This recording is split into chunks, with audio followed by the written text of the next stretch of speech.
Selamat siang, Bapak dan Ibu yang saya hormati, dimanapun Anda berada, salam sejahtera. Pertama-tama, saya ingin menyambut Anda di sini. Selamat datang di sharing session FIB yang Members Group. Perkenalkan, nama saya Andri Setiawan, dan saat ini saya menjabat sebagai Presiden dari Indonesian Young Member Group dan juga sebagai Academic Assistant di Institut Teknologi Bandung. Perkenankanlah saya sebelum hari ini kita berdiskusi tentang rumah bambu di Lombok. Perkenankanlah saya untuk sedikit berbicara tentang FIB dan juga mungkin di sini saya ingin coba sharing sedikit mengenai apa sebetulnya visi saya ketika membawa FIB yang Members Group ini ke Indonesia. Jadi, eh, FIB sendiri mungkin kalau Bapak Ibu ada yang belum tahu itu merupakan gabungan ya, jadi merger dari Euro International Committee for Concrete atau kita sebut sebagai CEB dan juga International Federation for Pre-Stressing (FIP).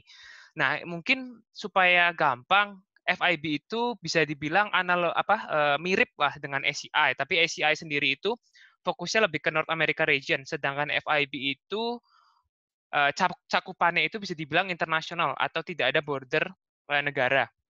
Jadi bisa dilihat di gambar yang Bapak Ibu lihat di layar, itu yang warna hijau itu adalah member dari FIB dan termasuk salah satunya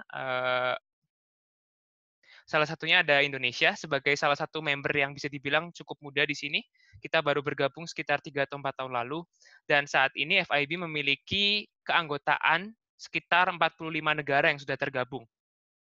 Dan sebetulnya apa saja hal-hal yang dikerjakan FIB dan apa saja yang dihasilkan oleh FIB? Yang pertama adalah model code. Jadi model code ini sendiri bisa dibilang sebagai salah satu state of the art untuk concrete design code ya. Jadi model code ini sering menjadi istilahnya contoh atau background-nya dari Eurocode sebagai contoh. Dan juga model code ini salah satu peraturan atau code yang paling sering diupdate dan mencakup seluruh state of the art ya. Jadi misalnya penggunaan finite element dan sebagainya itu sudah ada di model code. Lalu selain model code, FIB juga menghasilkan technical bulletins. Nah, technical bulletins ini adalah dokumen yang dibuat FIB yang sifatnya spesifik. Jadi misal Bapak Ibu tertarik seperti yang saya tampilkan di gambar, bulletin nomor 81 itu adalah bahasannya spesifik terkait punching shear. Nah, ada banyak sekali bulletin-bulletin yang diterbitkan oleh FIB yang ditulis oleh para expert dari berbagai negara, misalnya recycle concrete, ada yang tertarik, atau misalnya yang baru kemarin juga ada tentang 3D concrete printing, ya digital fabrication, atau juga tentang precast. FIB itu punya bulletin-bulletin terpisah terkait itu. Dan yang terakhir adalah Structural Concrete Journal. Ini juga mirip lah dengan SCI ya. SCI kan juga punya Structural Journal. Nah, FIB juga punya Structural Concrete Journal yang saat ini juga bisa dibilang berkembang dengan sangat pesat. Jadi, yang members group ini sebetulnya apa? Yang members group ini merupakan komisi di bawah FIB yang mewadahi anggota-anggota mudanya. Jadi, FIB yang members group itu terdiri dari para yang profesional, baik itu engineers, researchers, lecturers, yang tertarik dengan industri konkret atau concrete industry dan concrete construction. Nah, yang members group ini sendiri menjadi sebuah wadah yang bisa memfasilitasi para yang profesional tersebut untuk saling menjalin jejaring ya, networking, termasuk juga brainstorm dan juga sharing experience, termasuk yang akan kita lakukan pada siang hari ini yaitu mengenai sharing session. Dan kita merupakan bagian dari istilahnya Senior Indonesian FIB. Jadi kita di bawah Senior Indonesian FIB. Nah, mungkin siang hari ini saya juga akan sedikit sharing involvement pertama saya di FIB. Jadi bisa dibilang saya juga termasuk orang yang cukup baru di FIB ini sendiri. Involvement pertama saya sebagai FIB member itu adalah waktu saya sedang menjalani S3 saya di Inggris. Di tahun ketiga S3 saya menghadiri sebuah conference. Nah, conference ini merupakan PhD Symposium. Jadi agak sedikit berbeda dengan simposium-simposium lain. Conference ini isinya betul-betul hanya mahasiswa PhD. Jadi di situ isinya semuanya mahasiswa PhD dari berbagai negara, kebanyakan dari Eropa yang ingin mempresentasikan mengenai riset mereka. Nah, di simposium ini saya mendapatkan invitation ya untuk bergabung bersama dengan yang member. Di situ kami dari berbagai negara kita membuat sebuah round table discussion sekaligus berdiskusi tentang apa saja sih riset, apa saja fokus dari penelitian yang ada di negara masing-masing. Jadi ada dari Spanyol, dari Norway, dari Swiss, dan beberapa negara lainnya. Nah, waktu itu saya istilahnya di approach ya sama ketua dari FIB internasional ini. Dia bilang Indonesia itu sudah punya loh national member, tapi kita belum pernah dengar yang membersnya. Nah, apakah kira-kira Anda ini mau kira-kira membantu kami untuk mencoba merintis yang member group?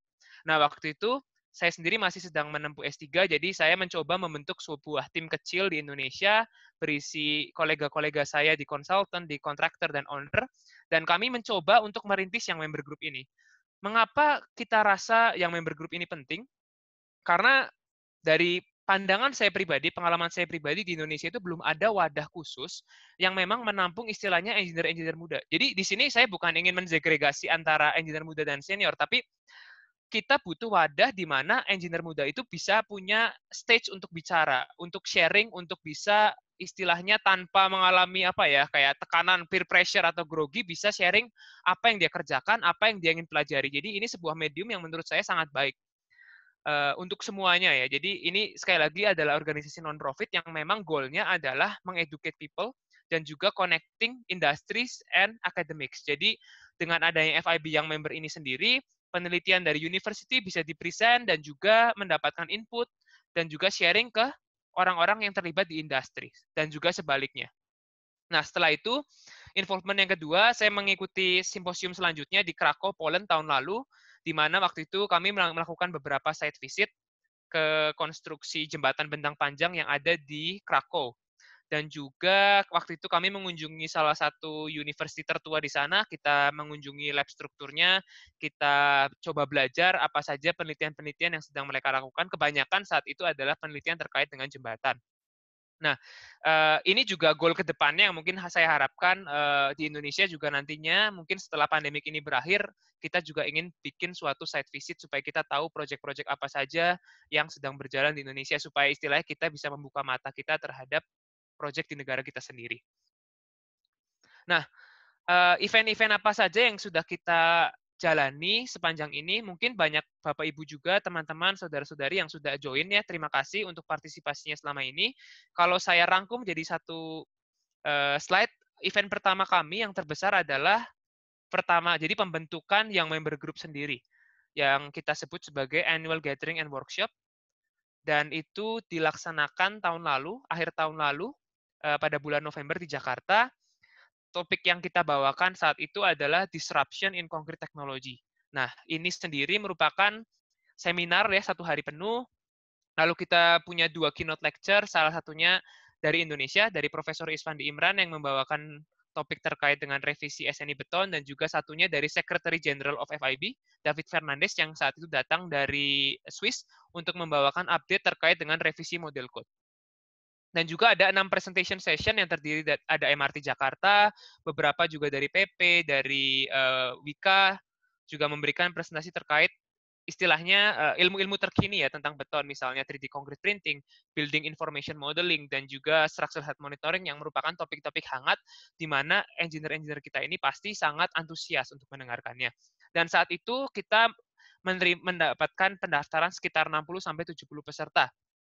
Jujur waktu itu kami cukup kaget karena antusiasme yang begitu besar. Saat itu bahkan kami sampai istilahnya menolak orang karena keterbatasan venue kami. Jadi kami rasa bahwa yang member group ini punya potensi, punya istilahnya peluang ya untuk berkembang ke depannya, karena ternyata di Indonesia berdasarkan pengamatan kami banyak yang engineers, banyak yang akademik, banyak yang researcher yang memang antusias untuk belajar dan mengembangkan dirinya. Nah, karena masa pandemik, tahun ini kami belum mengadakan satu istilahnya live event, tapi kami melakukan beberapa webinar. Kita sudah melakukan sejauh ini ada 4 webinar.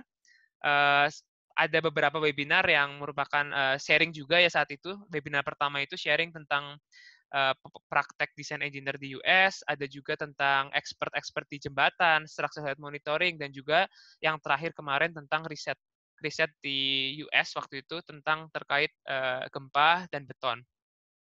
Jadi terima kasih untuk partisipasi Bapak Ibu yang sudah hadir di dalam webinar-webinar ini.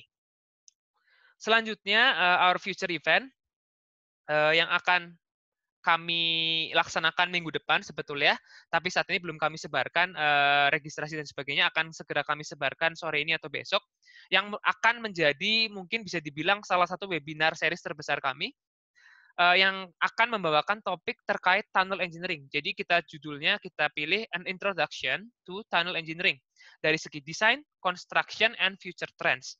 Jadi pada webinar ini kita akan mendatangkan 3 pembicara. Yang pertama adalah Fauzan Reza Maulana yang akan membawakan topik terkait aspek desain. Beliau merupakan geotechnical engineer dari Mott MacDonald Singapura. Lalu untuk dari segi construction kita mengundang Bapak Masrur Gani dari Shimizu Corporation. Dan yang terakhir mengenai future trend, kami mengundang kolega kami yang sedang melakukan riset S3 di Berkeley, Dayu Apoji, yang akan membawakan topik terkait dengan machine learning application untuk autonomous tunnel boring machine.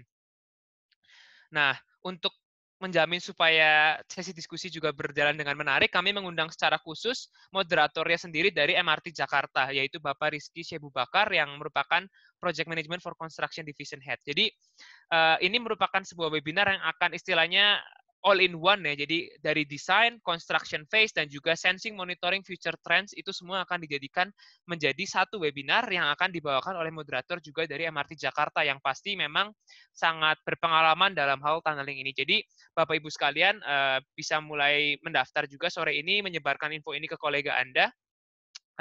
Mungkin itu yang bisa saya sampaikan terkait dengan future event kami. Lalu sedikit hanya penutup, apa benefit yang Anda dapatkan dari FIB? Yang pertama pastinya adalah kesempatan untuk menjalin network. Jadi Bapak Ibu bisa istilahnya menjalin jejaring dengan sesama FIB yang member, mungkin juga bisa saling update ilmu ya seperti yang kita lakukan siang hari ini, dan juga mendapatkan free access dari beberapa jurnal dan juga bulletins yang diterbitkan oleh FIB Pusat. Untuk mendaftar, Bapak Ibu mungkin boleh screenshot atau foto ya. Jadi silahkan Bapak Ibu, sangat mudah di sini. Tinggal kirimkan CV atau resume terbaru Anda, lalu kirim saja WhatsApp ke saya, nama Anda, dan confirm bahwa Anda sudah mengirim CV. Nanti akan saya cek juga apakah CV sudah masuk, lalu nanti saya akan invite Bapak atau Ibu ke grup komunikasi kami untuk memperkenalkan diri Anda. Dan ini 100% free, no registration fee, karena kembali lagi saat ini fokus utama dari FIB ini adalah kita ingin membangun sebuah wadah dan juga istilahnya membangun massa untuk saling sharing ilmu dan saling istilahnya mengupdate pengetahuan terkini. Jadi silahkan kalau Bapak Ibu merasa masih tertarik untuk belajar, masih ingin mengupdate diri Anda dengan ilmu terkini, silahkan bergabung. Kami dengan senang hati untuk menyambut Bapak Ibu sekalian. Lalu sedikit ground rules ya, aturan-aturan istilahnya aturan main untuk sharing session pada hari ini. Yang pertama, pada saat sesi presentasi, saya meminta Bapak Ibu untuk mematikan video dan juga mikrofon, agar nanti pembicara bisa menyampaikan materinya dengan nyaman, dengan tidak ada gangguan, ya, tidak ada disruption dan sebagainya. Lalu, tolong jangan screenshot atau gunakan materi tanpa seizin dari owner, dari pemilik, yaitu narasumber pada siang hari ini. Nanti akan kami usahakan setelah sesi ini akan kami coba komunikasikan dengan narasumber untuk membagikan materinya dalam bentuk PDF yang Bapak Ibu akan dapatkan melalui email. Yang ketiga, kita juga ingin memberitahukan bahwa sesi siang hari ini akan direcord dan juga di-stream secara live di YouTube. Jadi mungkin Bapak Ibu kalau punya teman yang mungkin tidak bisa hadir siang hari ini tapi tertarik, ingin tahu, nanti bisa lihat secara off-air ya istilahnya dengan mengakses link di YouTube yang akan kami upload juga. Yang terakhir, untuk sesi siang hari ini, saya memberikan kesempatan yang sedikit berbeda, karena hari ini istilahnya sharing session. Dari kami, FIB ini ingin supaya peserta bisa lebih berpartisipasi aktif di dalam diskusi. Jadi, sesi tanya-jawab pada siang hari ini akan kami bagi menjadi 2. Yang pertama adalah seperti biasa, yaitu melalui chat. Bapak Ibu boleh tuliskan pertanyaan Bapak Ibu melalui kolom chat. Nah, kalau Bapak Ibu ada yang tertarik untuk mengutarakan pertanyaan langsung, misalnya, wah saya susah nih untuk menjelaskan pertanyaan ini, sepertinya lebih enak kalau saya langsung tektok dengan narasumber, kami akan memberikan kesempatan kepada Bapak Ibu setelah sesi pertama, nanti kita akan adakan yang namanya live interaction, di mana Bapak Ibu tinggal memilih fitur raise hand ya, raise hand di Zoom ini, nanti dari tim admin kami akan mempersilahkan Bapak Ibu untuk menyalakan mikrofon dan untuk istilahnya berkomunikasi secara langsung dengan narasumber. Karena sekali lagi, siang hari ini kita bawa topik sharing session yang memang goalnya itu adalah seperti coffee talk. Jadi akan lebih santai, akan lebih kasual, akan lebih berfokus kepada diskusi yang interaktif antara peserta dan narasumber. Jadi silakan tolong istilahnya jangan malu-malu atau takut untuk bertanya, silakan bertanya sebanyak-banyaknya dan narasumber pasti juga akan dengan senang hati menjawab. Mungkin sekian untuk introduction dari saya. Selanjutnya saya akan memperkenalkan narasumber kita pada siang hari ini. Terima kasih.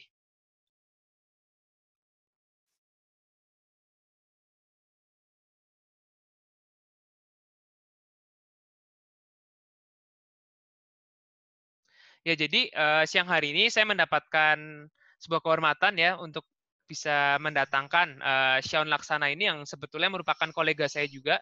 Waktu saya studi di Inggris, saya sudah bertemu dengan Sean di sana.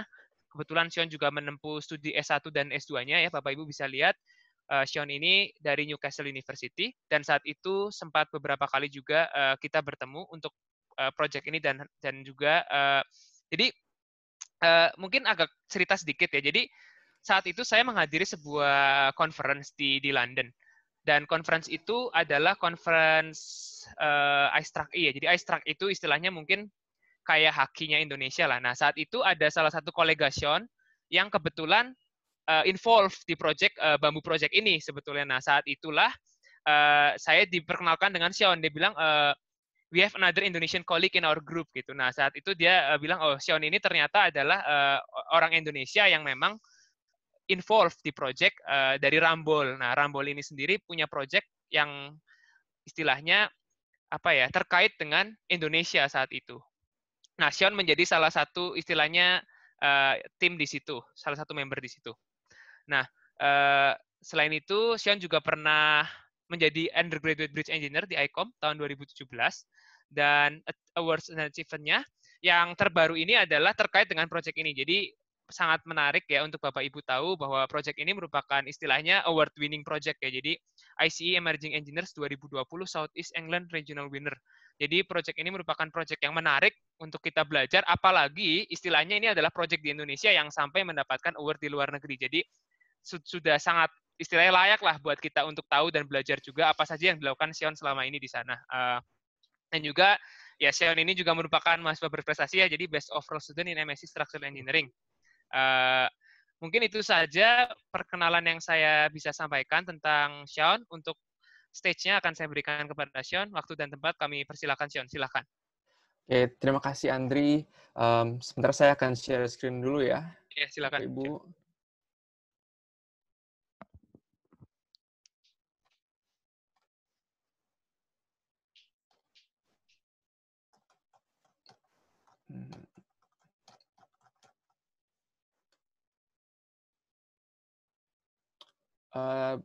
Moderator boleh konfirmasi ini udah ke-share belum ya presentasinya? Oke. Pertama-tama saya mau terima kasih dulu buat tim FIB YMG Indonesia udah mengundang saya hari ini sampai siang hari ini, dan selamat siang juga untuk Bapak Ibu dan saudara-saudara sekalian. Ya seperti Adi bilang tadi, saya involved project ini mungkin udah kurang lebih 2 tahun lalu ya. Jadi intinya kita project ini tuh untuk membangun rumah bambu di Lombok gitu. Jadi pada presentasi hari ini saya mau start dulu, mungkin background Andri udah cerita, cuman di Rambol kurang lebih saya kerja itu untuk membuat steel truss bridges di highways. Jadi kalau misalnya kalian lewat jalan tol di Indonesia, kalian lihat kan banyak alat elektronik yang kalian lewati itu sebagai papan petunjuk jalan. Nah, di Inggris ini mungkin kalau saya lihat tuh lebih kuat dan lebih besar ya dibanding di Indonesia. Makanya mereka bahkan membutuhkan structural engineer yang cukup banyak gitu untuk tim ini. Nah, saya bekerja di tim gantry team di Rambol UK. Untuk hari ini, presentasi ini saya bakal mulai itu lebih kayak introduce project-nya, background-nya seperti apa. Terus kok bisa sih malah yang kerjain project di Lombok bukannya malah dari Inggris yang kerjain. Terus kenapa kita malah pilih bambu sebagai materialnya? Kenapa nggak baja ringan? Kenapa nggak beton? Kemudian mungkin tantangan-tantangan ya yang kita hadapi dalam proyek ini. Terus proses approach kita dalam mendesain rumah ini seperti apa. Kemudian deployment itu lapangan. Jadi saat di lapangan itu kita bagaimana proses konstruksi pembangunannya, dan juga bagaimana cara kita berkomunikasi dengan tukang-tukangnya. Dan saya ingin akhiri dengan next step-nya kali ya. Apa sih yang kita ingin capai proyek ini, dan mungkin ke depannya seperti apa. Saya akan mulai dengan introduction project ini. Jadi mungkin kalian banyak sudah tahu juga di tahun 2018 kemarin ada gempa sebesar 7,0 magnitude. Korbannya cukup banyak dan rumah yang rusak lebih banyak lagi, dan banyak sekali orang harus berevakuasi dari rumahnya masing-masing. Jadi saya bisa bilang tuh 4-5 bulan ya setelah gempa itu terjadi, ada charity dari Belgia yang kebetulan berdomisili di Lombok. Nah, charity itu mengontak salah satu kolega saya yang sama kenalan juga, menanyakan, bisa nggak sih bantuin charity itu untuk membuat rumah yang aman gitu. Nah, setelah itu kolega saya ini terbanglah ke Lombok untuk coba survei, lihat apa sih bisa kita bantu. Nah, ini foto-foto yang diambil, jadi banyak sekali orang-orang yang harus tinggal di tenda selama berbulan-bulan. Kemudian juga, ya contoh ya, mungkin karena saat itu kalau nggak salah, nggak lama setelah gempa di Lombok, mungkin 6 bulan setelahnya tuh ada gempa di Palu. Jadi bantuan pemerintah tuh dialihkan malah ke Palu juga, karena kan gempa di sana lebih besar lagi setahu saya. Jadi banyak sekali rumah-rumah yang masih belum bisa dibangun ulang. Nah, ini salah satu contoh juga bekas hasil gempa itu. Nah, Gracious Milo ini adalah organisasi yang kontak kita dari Lombok. Awalnya tuh mereka tuh lebih ke environmental charity organization. Jadi mereka melakukan pengajaran kompos sampah, cara recycle sampah gitu. Kemudian kalau Bapak bisa lihat tuh di gambar paling kanan itu ada rumah bambu. Itu rumah bambu yang mereka bikin sebelumnya, karena founder dari charity ini orangnya sangat cinta lingkungan. Jadi dia membuat sebuah rumah yang gimana sih rumah organik dan rumah yang ramah lingkungan. Ya, rumah itu dibikin dari rumah bambu. Dan kebetulan setelah gempa itu terjadi, rumah bambu ini tetap berdiri dengan kuat sekali, kokoh sekali. Nah, itu membuat orang-orang sekitar tuh penasaran, loh kok rumah bambu ini malah bisa berdiri gitu, bukannya bambu itu lemah ya gitu. Maka itu mereka langsung kontak lah Ramboll sebagai mungkin konsultan yang mereka kenal ya gitu, yang ibu itu kenal, yaitu salah satu kolega saya di Ramboll. Makanya kita bisa involve di project ini. Nah, tujuannya project ini apa sih? Jadi sebenarnya yang kita ingin bikin tuh bukannya kita yang membuat rumahnya, tapi lebih kita membuat rumah contoh. Rumah contoh ini akan ditemani oleh penyuluhan-penyuluhan, misalnya penyuluhan tentang bagaimana cara kamu beraksi saat gempa, reaksi kamu setelah gempa terjadi, cara konstruksi yang aman, health and safety and construction, bagaimana cara mengawetkan bambu yang tepat seperti apa, dan konsep-konsep desain tahan gempa itu seperti apa sih gitu. Kemudian kita akan membuat semacam construction manual yang kayak kalau kalian tahu di IKEA kan kita biasa kalau beli furniture dapat nih instruction-nya. Nah, kita end goal itu membuat seperti itu. Jadi saat kita memberikan construction manual itu ke orang-orang, mereka bisa lah buat rumah itu sendiri gitu. Nah, untuk project ini sendiri scope-nya itu seperti apa? Jadi pertama kan kita mendesain rumahnya. Kita desain rumah bambu yang kita sudah bikin yang aman dan tahan gempa berdasarkan kode SNI Indonesia. Kemudian kita terbang ke Indonesia. Kita sudah menyewa beberapa orang-orang yang ahli dalam konstruksi bambu. Kalau nggak salah waktu itu ada yang dari Pulau Jawa dan dari Pulau Lombok. Nah, kita bagi 2 tim karena kita kerja di dua situs yang berbeda. Nah, di dua situs itu kita juga hire orang-orang lokal, komunitas warga sekitar. Jadi di mana saat kita mengerjakan rumah itu, orang-orang dari warga lokal tersebut bisa belajar, oh begini tuh cara bikin rumah dari bambu, begini tuh caranya kita bisa memahat bambu. Nah, jadi walaupun kita cuma bikin 2 rumah contoh, harapan kita adalah kita bisa menyebarkan contoh itu dan komunitas lokal itu bisa membangun rumah mereka sendiri dengan apa yang kita sudah ajarkan dan dengan informasi yang kita sudah berikan. gitu. Mungkin tujuan lebih jauhnya lagi ya kita semoga bisa menyebarkan itu ke desa-desa lain seperti itu. Nah, dalam sisi edukasinya, jadi kita juga seperti saya bilang tadi kan kita udah membuat penyuluhan nih. Kita membuat penyuluhan. Nah, penyuluhan itu tuh kita berharap tuh bisa meningkatkan awareness masyarakat tentang construction material. Jadi mungkin kita nggak, intinya pertama kita mau mereka itu aman. Jadi mereka mengerti bahwa bahan bangunan konstruksi seperti beton jika tidak dibangun dengan tepat bisa berbahaya karena sangat berat gitu dan brittle sekali kalau tidak dikasih baja tulangan yang tepat. Makanya beberapa opsi lain kita bisa bilang baja ringan contohnya atau mungkin kayu dan bambu itu lebih ringan, jadi mungkin bisa lebih aman buat mereka. Terus ya kita berharap dengan ini kita bisa upskill mereka dan mereka bisa bangun rumah yang lebih baik dan juga mengerti gitu. Mereka mungkin bisa menggunakan skill ini ya untuk menjadi tambahan pendapatan mereka seperti itu. Nah, di project ini tuh saya ngapain sih? Saya tuh bekerja sebagai desain engineer-nya, jadi melakukan seismic analysis dan melakukan member design, beams, columns, dan juga mungkin karena saya orang Indonesia satu-satunya di perusahaan itu bahkan, jadi saya ikut terjun ke lapangan, saya membuat komunikasinya dengan tukang-tukang itu lancar, komunikasi dengan Lombok lancar, mungkin bikin booking tempat akomodasi, booking mobil, dan segala-segalanya lah ya. Nah, itu menurut saya proyek ini. Nah, mungkin saya ingin tekan pertama tuh, kenapa sih kita pilih bambu gitu. Kan banyak banget bahan-bahan lain yang sebenarnya juga sama-sama ringan, kayak baja ringan, kayak baja sama kayu gitu. Nah, sebenarnya inti utamanya ya karena bambu has less carbon footprints, di mana emisi karbon dari bambu itu sangat paling sedikit dibanding bahan-bahan lain. Karena kalau bambu itu kalau saat kita harvest, saat kita mau mengambil, tanaman itu tidak mati, tanaman itu akan tumbuh lagi. Jadi akar-akar itu tuh tetap bisa menahan karbon dalam tanah. Beda dengan misalnya pohon yang kita potong, akar-akarnya mati, jadi karbon itu langsung lepas ke udara.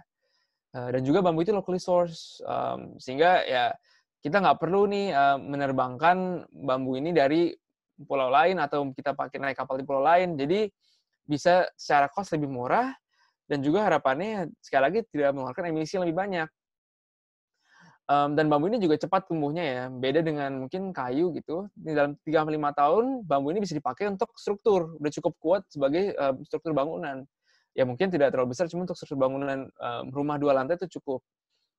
Dan yang paling penting juga ya ringan dengan kekuatan yang dia punya.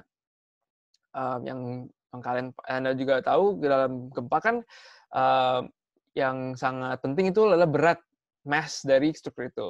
Jadi with the less mass kita akan memberikan gaya yang lebih sedikit gitu. Nah, tapi saat kita propose nih ke warga komunitas lokal nih, kita mau bikin rumah dari bambu. Mereka malah bertanya balik, lah kan bambu kan lapuk kok, kasih bambu, nih setahun 2 tahun mah nggak rusak lagi rumahnya. Nah, ini contohnya nih, saya kemarin sempat lihat rumah bambu yang saya temui di sana. Seperti ini contohnya. Nah, kalau Ibu bisa lihat di sana, saya bisa pegang bambu itu dan saya bisa tekan sampai hancur seperti itu karena sudah lapuk ya, sudah dimakan oleh rayap. Nah, cara menanggulanginya gimana sih? Kita pakai namanya bushroot treatment process. Jadi untuk setiap bambu yang kita pesan harus melewati proses ini, di mana kita menggunakan pompa dan menggunakan boraks gitu, dan proses itu ditekan ke dalam pol-pol bambu itu. Nah, jadi isi sari-sari yang manis dari bambu itu bisa hilang, bisa keluar, dan boraks itu crystallize. Jadi rayap yang masuk ke dalam bambu pol itu bakal langsung ya tidak menemukan sari-sari manis itu, dan juga langsung tewas lah istilahnya kalau masuk dalam bambu polnya. Mungkin problemnya di sini ya sekali lagi mereka menurut saya warga lokal ini akan kesulitan nih untuk membuat mesin seperti ini. Jadi ini sekali lagi kita harus kolaborasi sama charity-nya. Gimana cara kita bisa bikin nggak hanya education soal workshop bambunya, education bikin rumahnya juga, tapi gimana cara kita bisa mengawetkan bambu tersebut. Nah, ini kita berharap kita bisa berkolaborasi sama charity, bisa bikin ini semacam sistem yang mudah dalam bush treatment proses ini, agar warga-warga lokal itu juga punya akses ke mesin ini dan boraksnya juga. Mungkin untuk tantangan-tantangannya, yang paling pertama sih pasti gempa ya. Jadi kan gaya gempa itu, gimana cara kita bisa menanggulangi gaya gempa. Tapi untuk tantangan-tantangan lain yang lebih mungkin tidak terlihat kasat mata tuh, lokasi juga ya. Pertama kan lokasinya cukup jauh dari Mataram. Jadi untuk mereka bisa membeli hal-hal seperti baut, atau mungkin zaman sekarang kan koneksi-koneksi yang untuk bangunan-bangunan dari kayu dan bambu itu biasanya dari metal ya, metal connection, baja gitu. Dan susah sekali untuk bisa mengakses sambungan-sambungan seperti itu.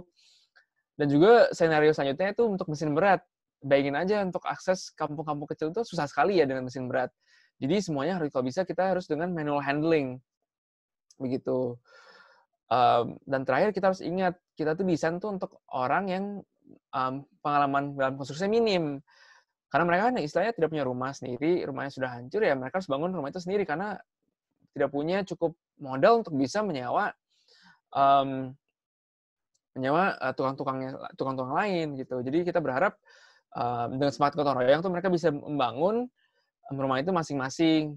Jadi kita harus membuat sebuah desain yang mudah untuk dibangun dan tidak terlalu sulit untuk mereka bisa belajar cara membangunnya. Kedua mungkin challenge utama itu desain with bambu. Karena beda dengan bahan material lain, bambu ini mungkin agak under research ya. Kebetulan untungnya sih saya dapat koneksi dari salah satu researcher dari IPB, Pak Nares Nugroho. Nah, Bapak Nares ini kebetulan memang salah satu leading researcher in bambu dari Institusi Pertanian Bogor. Nah, saya mendapatkan beberapa data dari dia. Kemudian juga saya coba lihat paper-paper lain yang di Asia Tenggara yang meriset bambu dengan spesies yang kita punya di Lombok. Kemudian kita juga berhasil order beberapa spesies, kita tes lagi di UCL, University College London.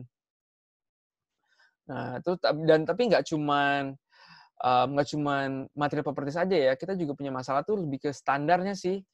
Kan kalau misalnya di Eurocode atau ASCE itu atau ACI ya untuk beton ya, kan udah jelas tuh untuk mendesain beton, mendesain baja tuh udah jelas prosesnya seperti apa. Sedangkan di bambu itu kita masih menerawang ya, jadi kita meraba-raba gitu, apa sih yang harus kita lakukan. Jadi kebetulan nih di iStruct-E yang tadi Andri sebut, institusi khusus untuk structural engineers, mereka membuat sebuah technical guidance bagaimana cara menggunakan bambu. Nah, tapi kan kita mungkin agak kurang pede ya, ini kan masalahnya masih paper yang belum paper yang sudah dicek, tapi belum diterima oleh semuanya. Nah, jadi kita verifikasi dengan kita riset sendiri. Kita cobalah cari-cari paper-paper yang ada. Nah, coba kita bandingkan nih result-nya mereka sama si technical guidance ini bagaimana. Dan kebetulan ya, paper ini jelas harus lebih konservatif, dan emang lebih konservatif, dan tidak terlalu konservatif sehingga nggak memungkinkan untuk kita pakai desainnya. Jadi cukup pas lah istilahnya dengan menggunakan technical guidance ini. Terus juga mungkin karena bambu ini lemah dalam gaya tekan samping ya. Jadi ada beberapa titik poin di mana kita menjadi sambungan bracing itu kita agak ragu gitu. Jadi desain bambu ini mungkin agak sedikit tricky yang akan saya coba jelaskan di slide-slide selanjutnya. Nah, itu kurang lebih challenge-nya. Nah, sekarang design principles-nya, design approach kita, filosofi seperti apa sih? Pertama sih kita desain untuk compression only load path, jadi untuk gaya tekan saja. Kenapa? Kita tuh nggak pingin kita punya bracing tuh bekerja dalam gaya tegang, tension. Karena kita nggak mau kita bersandar pada tension connection seperti baut gitu. Jadi kita lebih fokus kita memperbanyak bearing compression connection. Nah, untuk beberapa titik mungkin kan kita spesies bambu ini nggak sampai sebesar itu. Terlalu kecil dan gaya bending momentnya terlalu besar atau shear force terlalu besar, maka kita mencoba bundle members together. Jadi kita membuat member ini kita double gitu. Jadi 2 member jadi 1. Terus terakhir ya karena masalah bambu itu shear force juga ya. Jadi shear force dari gaya bending. Jadi kita masukkan bambu yang lebih kecil ke bambu yang lebih besar. Jadi meningkatkan surface area-nya sehingga meningkatkan shear capacity-nya. Ini beberapa contoh aja sih. Jadi misalnya contoh ini saya bilang ini ada bundle member, jadi dua balok jadi satu gitu. Dan kita juga lihat mungkin kalau misalnya nih kok kelihatannya cuma compression only, tapi kok ada dua. Sebenarnya sih ini lebih ke robustness aja sih. Tapi intinya kalau kalian lihat nih kan ada sambungannya nih dua di sini. Jadi fokusnya itu lebih ke compression di sisi sini gitu. Jadi cuma lurus di compression dia tekannya aja. Ya, contohnya lagi. Oke, kemudian untuk sambungan nih. Sambungan tadi saya bilang kan kita nggak bisa nih yang aneh-aneh, yang terlalu sulit, yang terlalu ribet. Jadi pertama kan kita minimize tension connection tuh untuk yang mudah disambung dan juga tidak perlu terlalu besar. Jadi untuk 8 mili baut tuh cukup. Dan kita menggunakan banyak teknik-teknik lokal seperti mulut ikan di mana bambu itu dipahat jadi bisa snugly fit, jadi pas gitu sama kolomnya. Karena kita pengen kan semakin besar area surface mereka kontak semakin baik karena istilahnya tidak ada stres yang terlalu besar di bambu tersebut. Jadi tidak akan patah. Kemudian saya bilang tadi tuh teknik di sini di Indonesia tuh mereka masukin bambu yang lebih kecil, bambu yang lebih besar. Terus baru mereka masukin pin lagi. Nah, jadi istilahnya satu lebih kuat dan juga lebih aman gitu, lebih kuat sambungannya, tidak akan cepat-cepat mudah copot. Kemudian kita menggunakan, sekali lagi saya bilang, banyak kan bearing connection sih, seperti korbel dan mulut ikan. Ini contohnya aja gimana cara kita sambungin kolom itu ke fondasi. Jadi ada fondasi dari beton, kemudian kita masukkan pipa, baja anchor gitu, baru kita cor lagi semacam beton yang landai. Nah ini untuk menghindari hujan. Jadi kalau hujan masuk dalam beton ini, kita berharap hujannya itu tuh jatuh gitu, airnya jatuh. Jadi tidak ada air yang mengendap di bambu itu sehingga bambu itu bisa lapuk. Nah, itu kenapa kita membuat desain landai seperti ini. Ini beberapa contoh connection aja.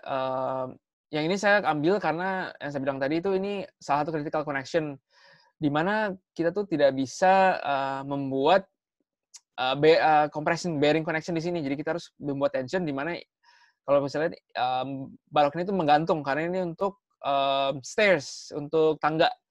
Jadi makanya kita harus menggantung ini dengan baut seperti ini.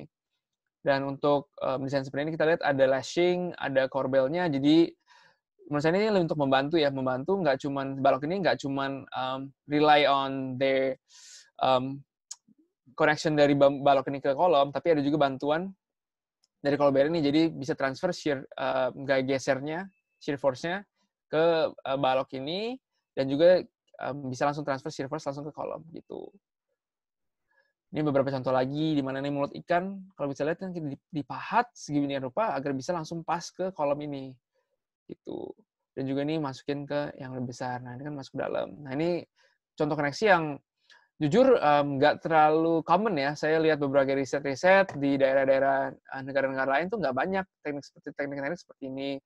Jadi untungnya kita juga belajar juga sih dari tukang itu. Jadi kita diajarin nih, Pak, caranya seperti ini gitu. Ini kurang lebih seperti ini. Jadi ya kita bisa adaptasi dan modifikasi desain kita berdasarkan kemampuan mereka juga seperti itu. Untuk lapangan ya, kita ke lapangan ini, jadi ceritanya kita kalau nggak salah ada sebulan lah kita di sana di Lombok. Tapi nggak semuanya sebulan di sana. Jadi dibagi selama 2 minggu. Saya kebetulan tim pertama, jadi hampir dalam 2 minggu itu banyak sekali yang terjadi. Jadi udah sampai titik di mana ya tinggal sedikit lagi lah rumahnya. Kita sih ambil metode modular. Ya nama keren sih modular ya, cuman sebenarnya sih ini udah diterapkan udah lama banget sama tukang-tukang juga. Jadi gimana kita bikin frame-nya di lantai dulu. Kita bikin semuanya frame di lantai sehingga kita bisa quality control, make sure panjangnya, besarannya sama semua. Baru kita naikkan frame ini rangkaian satu-satu.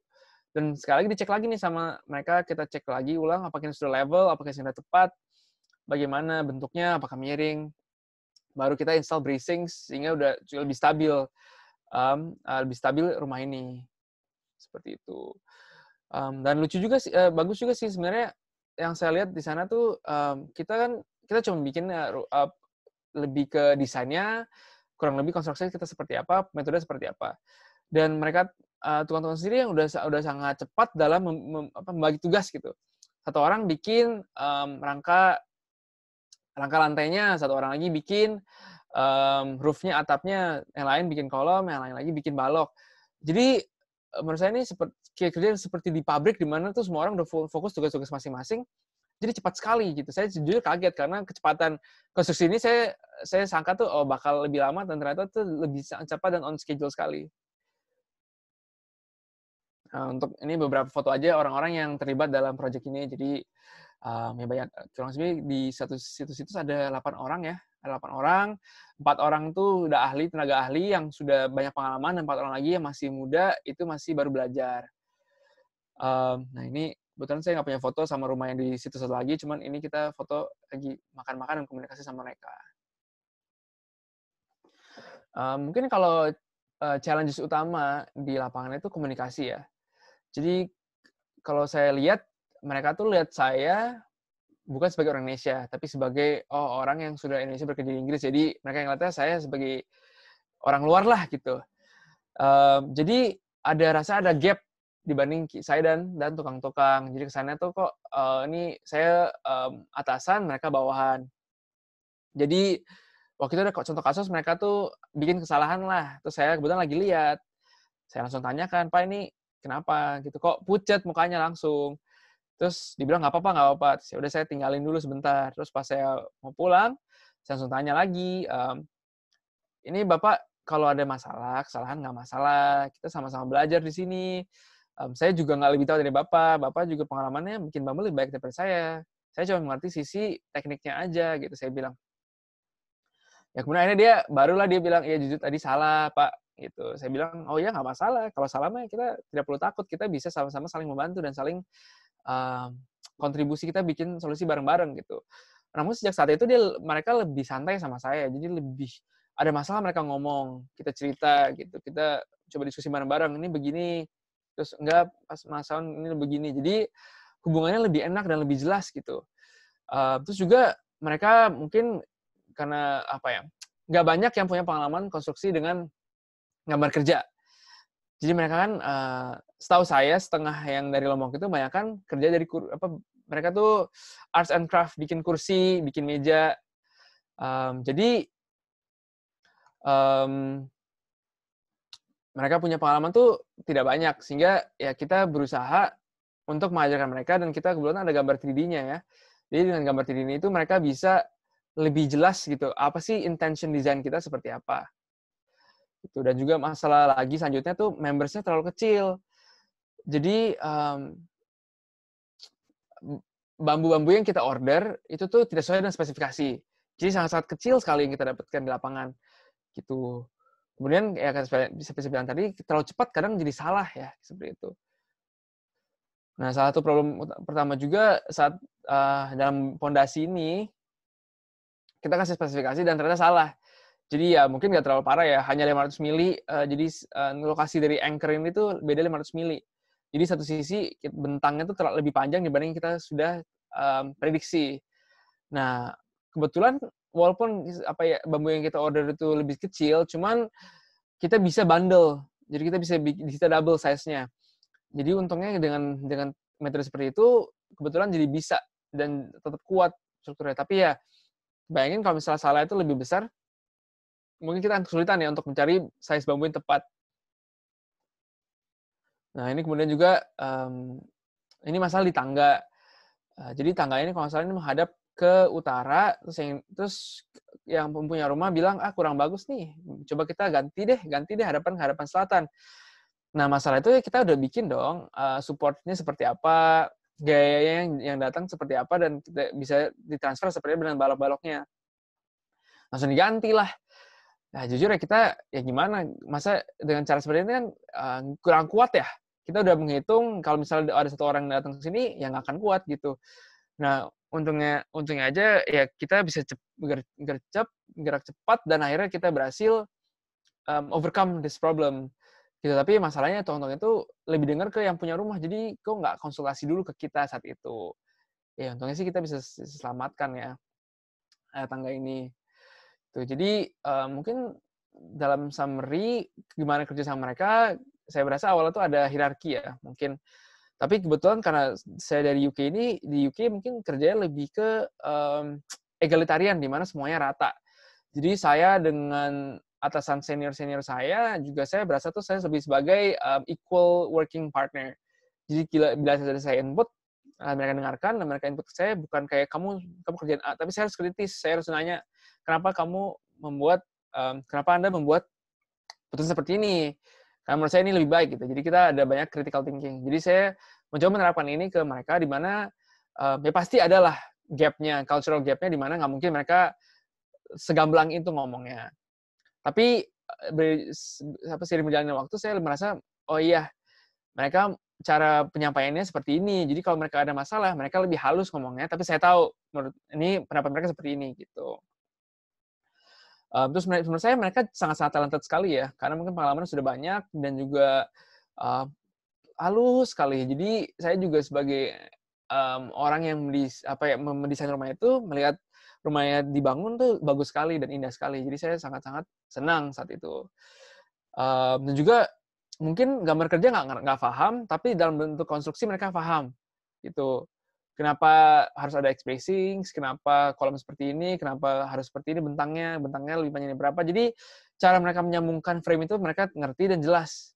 Jadi kita hanya memberikan gambar dan memberikan besaran kurang lebih seperti apa, tapi cara menyambungkannya mereka jujur jauh lebih paham daripada kami ini.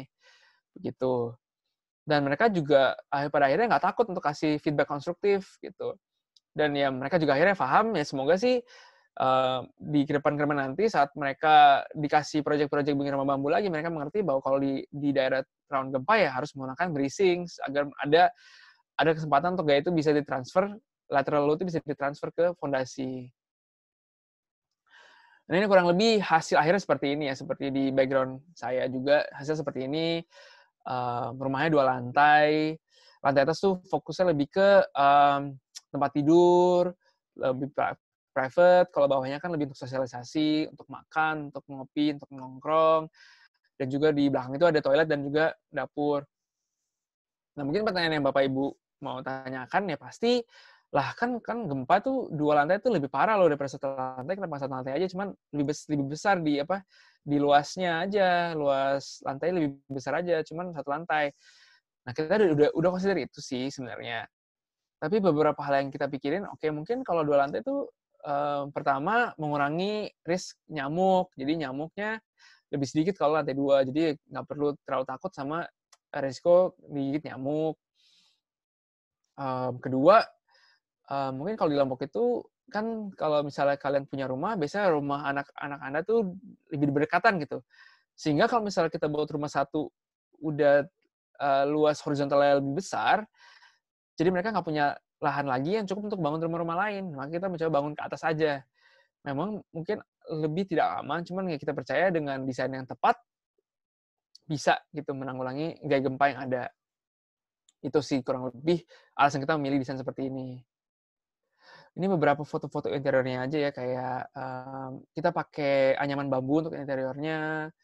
Ada beberapa, ini nggak sama sekali tidak ada structural integrity, jadi cuman ini sebagai dekorasi aja, biar bagus. Ini beberapa contohnya. Jadi kita bisa lihat, ya sebenarnya sih nyaman ya. Kalau saya disuruh tinggal di sana, saya juga pernah tinggal di rumah bambu di sana satu hari, nyaman juga sih. Mungkin akustiknya aja yang kurang. Tapi jujur ya kalau disuruh tinggal sana, saya sih nyaman-nyaman aja gitu. Nah, untuk next step-nya, kita tuh mengundang nih University College London dari UK untuk kolaborasi sama kita. Jadi, mereka juga kirim beberapa 2 PhD researcher ke sana untuk melakukan 3D scanning dari bambu poles-nya, potong-potong sampel, as-built survey juga. Nah, kita harapkan data-data dari mereka, kita bisa kalkulasi lagi. Jadi, mereka bisa membangun model dari data-data yang mereka punya, bisa cross-check dengan hasil desain kita, dan kita bisa menggabungkan itu dan membuat sebuah desain yang lebih lean dan lebih efisien. Gitu. Kurang lebih sih begini ya proses step mereka tuh. Jadi 3D scanning, ada testing juga, terus data analysis, terus mechanical properties, terus mereka bisa bikin parametric option. Ini sih jauh ke depannya. Kita belum melihat kita akan melakukan seperti ini, karena kan intinya kita mau membuat rumah yang simple dan mudah. Cuman kalau ke depannya kita bisa kerjasama dengan mungkin pemerintah atau kerjasama dengan beberapa institusi dan foundation lain, mungkin kita bisa reach di poin seperti ini, di mana kita punya uang yang cukup untuk membuat rumah-rumah yang sangat-sangat efisien, sangat-sangat kuat seperti itu. Ya ini seperti bilang tadi, kita belum selesai. Sayangnya belum selesai. Karena ini kan proyeknya juga proyek charity, jadi kebanyakan kita harus mengerjakan proyek ini tuh di waktu luang kita sendiri. Jadi nggak 100% kita harus sebagai jam kerja sehari saya itu kerja proyek ini. Makanya kita belum punya banyak waktu dan untuk mengambil drafter itu sulit sekali ya. Jadi kita biasa butuh drafter untuk membantu kita membuat construction pack manual ini. Tapi intinya kalau misalnya ini bisa dirilis ke khalayak luas, semoga kita bisa membantu lebih banyak orang lagi tanpa harus kita datang ke sana bangun rumah, tapi cukup dengan construction pack ini sudah bisa membantu banyak orang. Dan kita berharap sih bisa kedepannya kolaborasi dengan NGO dan pemerintah, tapi mungkin agak panjang, agak lebih sulit ya, karena kan pemerintah juga ada punya desain rumah sendiri ya, makanya kan ngapain mereka keluarin duit lagi untuk bikin rumah dari bambu, padahal rumah dari baja, rumah dari kayu itu udah ada gitu. Jadi itu mungkin problemnya kita ke sana. Dan yang terakhir yang ingin saya tekenin itu kita mau mencoba mengajarkan bambu circular economy. Di mana bambu itu kan tahap pertama kita bisa bikin sebagai makanan, kemudian dalam 2-3 tahun bisa bikin sebagai furniture, dan 5 tahun itu bisa jadi rumah. Jadi kita berharap tuh dengan adanya mereka tiap desa itu punya plantation bambu itu mereka sendiri, mereka tuh bisa menggunakan itu sebagai pendapatan tambahan mereka. Gitu. Dan kalaupun setelah rumah itu sudah habis masa desain life-nya, bisa lagi juga digunakan untuk kayu bakar, bisa juga digunakan untuk hal-hal lain yang mungkin tidak perlu seintens rumah. Seperti itu. Tapi ya mungkin awalnya kita pikir ini bambu circular economy kan sebenarnya untuk lebih kayak ekonomi yang dengan green dan ramah lingkungan. Tapi ya jujur saya juga yakin prioritas mereka utamanya itu bukan untuk ramah lingkungan. Makanya kita fokus ke, oke, kalau misalnya kamu nanam bambu nih, kamu dapat uang segini loh, bisa bantu kamu loh, segini uangnya. Seperti itu. Nah, kita gimana ya, kita mencoba ngajarkan mereka. Jadi sekarang tuh di charity itu tuh punya satu founder juga yang sedang belajar di IPB untuk penanaman bambu. Nah, kita harapannya charity itu beliau yang founder tersebut bisa mengajarkan juga ke warga-warga lokal gimana cara menanam bambu. Sehingga kita bisa melihat untuk kedepannya 5-10 tahun ke depan, ide ini bisa terrealisasikan seperti itu. Sekian dari saya aja.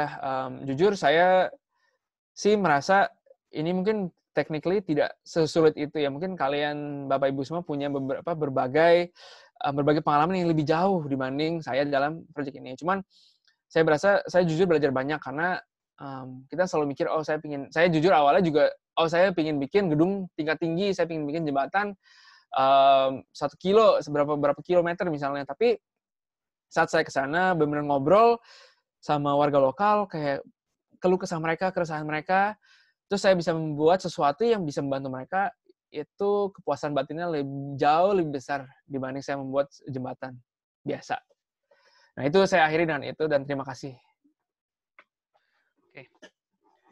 Terima kasih banyak, Sean, buat sharingnya yang begitu menarik ya, dan membuka mata banyak orang lah. Maksudnya kayak kita sebagai orang Indonesia mungkin sering sehari-hari melihat bambu ya, tapi mungkin kita belum appreciate bahwa bambu itu bisa se-useful itu sebelum melihat presentasi Sean tadi.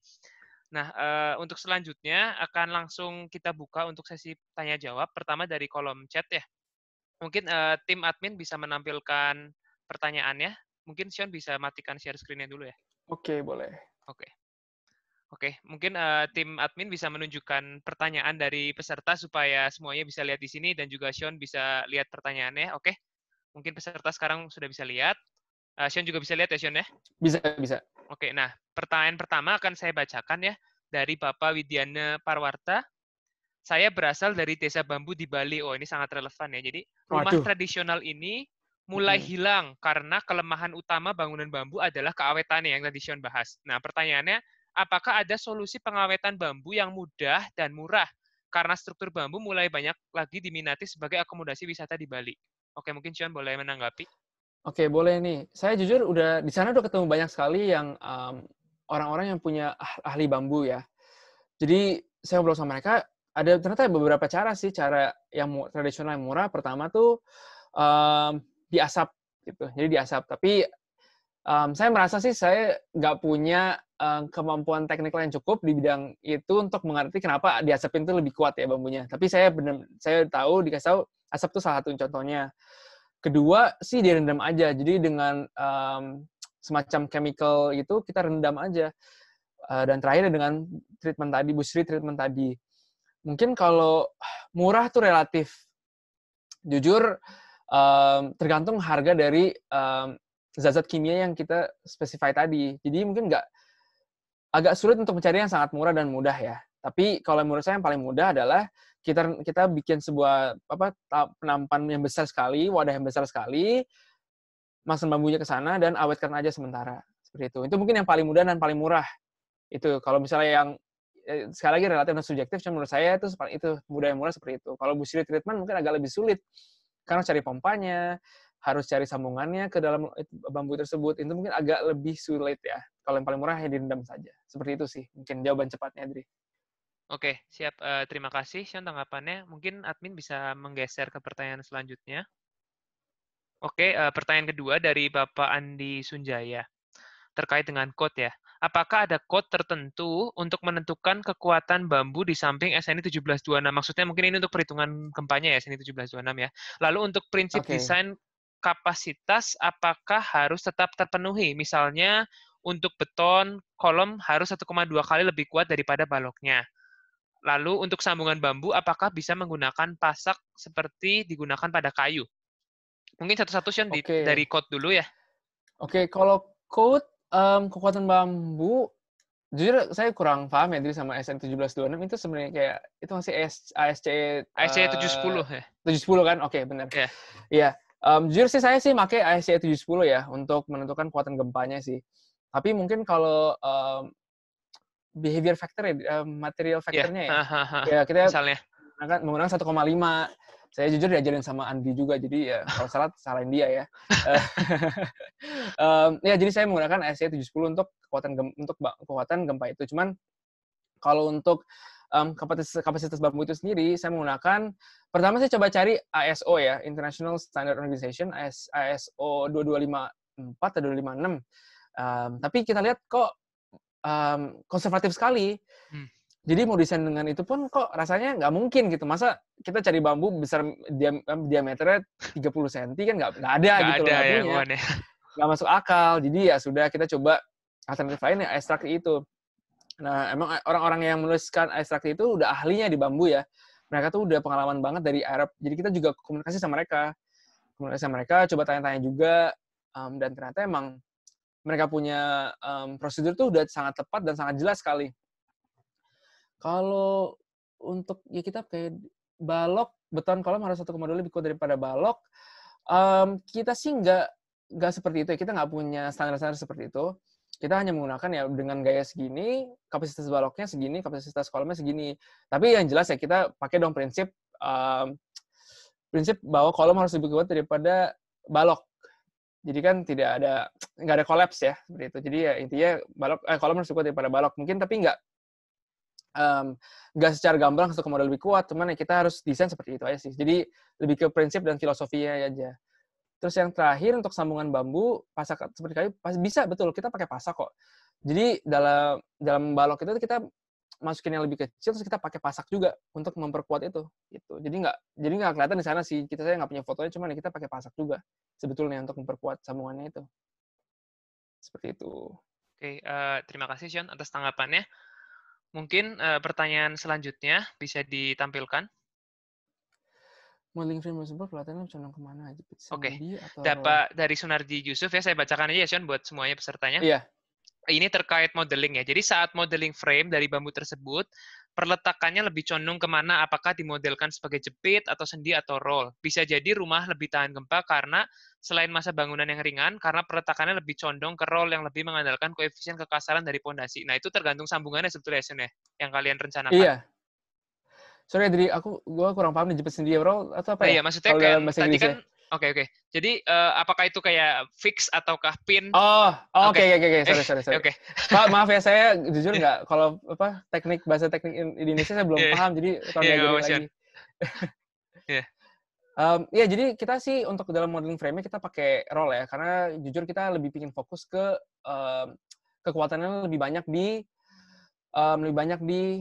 frame-nya. Jadi kita nggak fokus di connection-nya aja. Terus untuk overall modeling-nya, mmm, hasilnya kan kalau gempa itu akselerasinya kita nggak kita coba pakai model response spectrum. mhm, Tapi kita rasa tuh lebih aman ya kita pakai peak acceleration-nya aja, gitu. Jadi oke, kita udah dengan massa yang kita punya, kita kasih akselerasi terbesar gitu. Jadi oke. gayanya udah paling kuat deh yang kita bisa tahan, gitu. Terus perletakan Ya, mencari mungkin titik. saya nambahin sedikit ya, Sion. Jadi Iya, untuk Pak Sunardi ini memang saya tahu, Pak, jadi ada kebetulan kolega saya di heeh. ITB juga sedang riset rumah-rumah tradisional di Bali. Memang ada beberapa teknik di mana rumah bambu itu sengaja dibikin terlepas, Sion, dari jadi kaki bambunya itu dibuat seperti ada kayak sepatunya, itu nanti Sliding dia bisa friction itu ya? geser.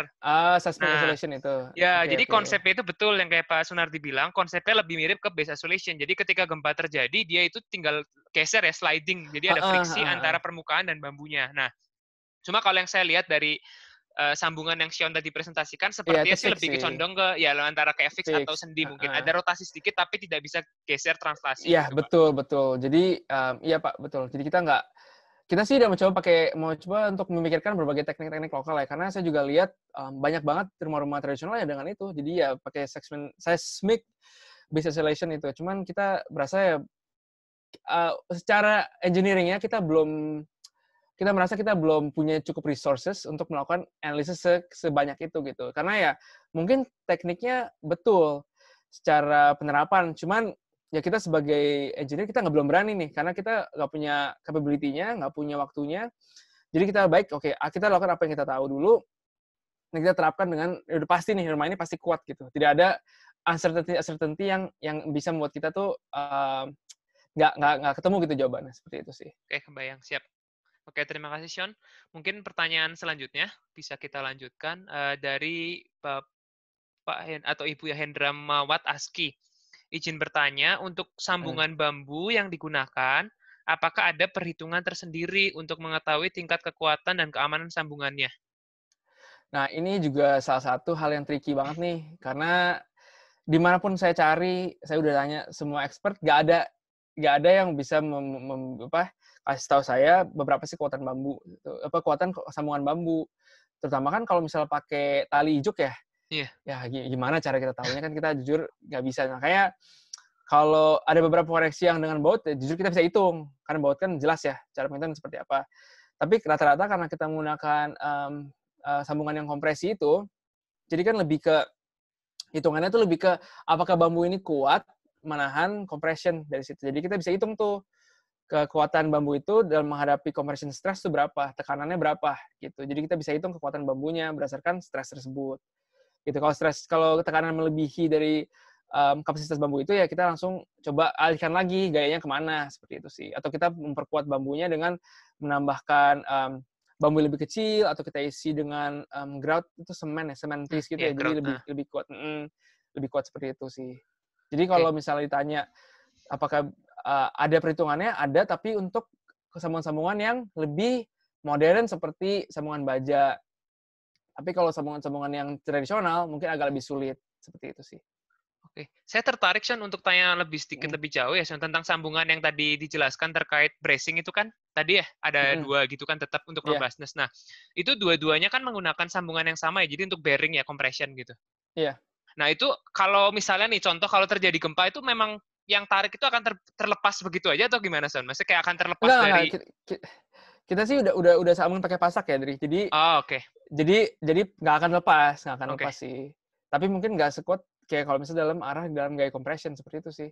Oke, jadi lebih lemah, didesain lebih lemah, tapi tidak sampai terlepas lah ya dari frame-nya. Iya, jadi intinya yang penting ya lebih lemah, tapi kita kita mau fokusnya kalau bisa kamu ke compression dong, gitu. Oke, oke. Intinya Jadi seperti itu. Jadi kan redistribusinya ya lebih fokus ke ke lebih besar compression load. gayanya masuk ke compression gitu ya? Betul, betul. Oke, siap. Berarti untuk modeling sendiri juga dilepas ya, Sean? Maksudnya kayak untuk tariknya itu kayak dibikin Iya, kita bikin, kalau nggak salah kita compression only bahkan element ya? Seperti Iya itu misalnya. betul, Oke. betul. Oke, siap, paham.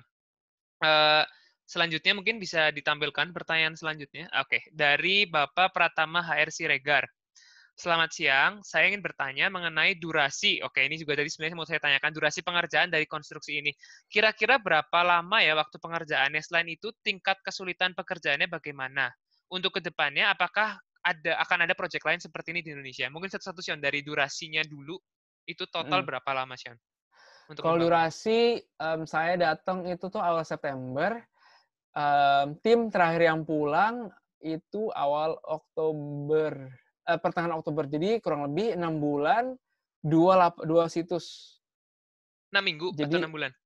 6 minggu, sorry 6 6 minggu, minggu ya? 6 minggu, 6 minggu oke. dua situs gitu. Tapi kan ada 2 tim ya, ada 2 tim. Jadi satu lebih lama, satu lebih cepat. Cuman maksimal kalau nggak salah 6 bulan deh. 6 bulan itu udah terakhir. Mmm, Itu paling dari ini, Sean, maksudnya dari udah fabrikasi, apa oh, dari tanah da masih betul-betul udah pengerjaan kalau fondasi atau kalau gimana? plus plus fondasi sih kita fondasi udah lebih lama. Jadi kita dibikin fondasinya dulu, baru Oke, kita datang. Kalau oke, fondasi paling kan, 2 minggu, 3 minggu ya kerjaan oke. fondasi ya. Mhm, Tapi jadi kalau tambah fondasi 3 minggu, plus kita tambah 6 minggu ya? superstructure-nya, frame-nya 6 minggu ya kurang lebih hampir 2 bulan lah Oke, 2 bulan lah total ya? total durasi pengerjaannya. Kalau paling sulit di mana, saya bilang sih, mmm, kalau dibikin rangka-rangkanya mah nggak susah ya. Jujur saya lihat sih mereka tidak kesulitan bikin rangka-rangkanya. Karena satu udah ahli, udah tahu cara pahatnya, jadi feeling-nya udah dapet, Mhm, gitu. Kalau saya pribadi sih saya lihat mungkin paling susah di sambungan. Kalau misalnya saya nih nggak punya pengalaman nih, saya suruh datang nih, yang susah tuh mahat bambunya supaya ada mulut ikannya tuh bisa bener plek gitu, sampai pas gitu loh. kayak Lego ya? Iya kayak bener tak plus sampai jadi kan bener-bener kayak ya gaya tekannya tuh bener-bener full ke semuanya. Jujur menurut saya itu paling sulit di mana, di sana sih seperti itu.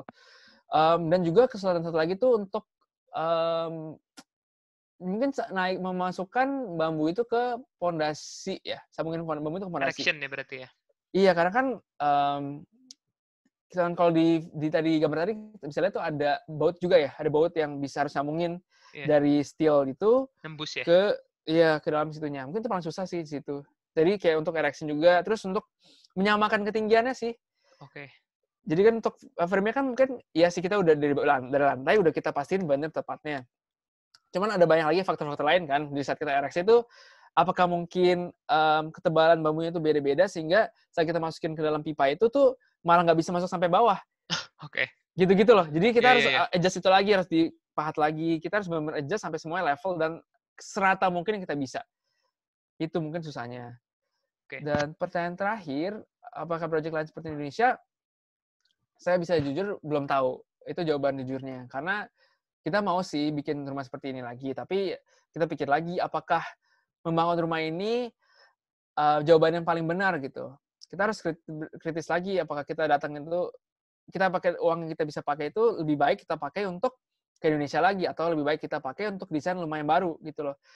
Karena kan, jujur apalagi lagi masa pandemi seperti ini ya, jadi, ekonomi lagi sulit. Jadi mungkin program-program charity sebenarnya itu agak sulit untuk kedepannya dilaksanakan lagi.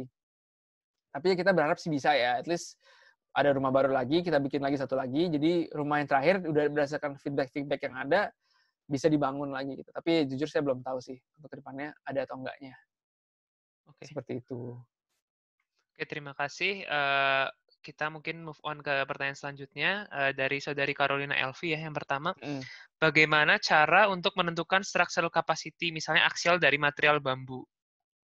Lalu, apakah ada pola ukuran tertentu untuk bambu, seperti misalnya rebar size, yang standar atau random dengan Mhm. menggunakan ukuran apa adanya dari alam? Lalu, Nah, apakah ada fire resistance untuk material bambu? Ini pertanyaan menarik-menarik sekali ya. Jadi, dari waduh, pertama dulu mungkin, Sean, untuk capacity, itu structural actual gimana, Kon? capacity ya?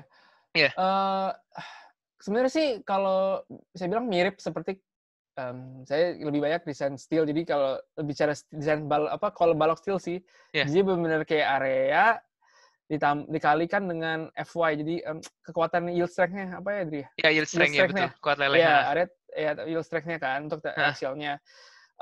Cuma paling beda di sini ya ada buckling-nya aja sih yang kita pakai juga. Jadi nggak cuman axial axial, stress force-nya, tapi juga ada buckling force-nya gitu.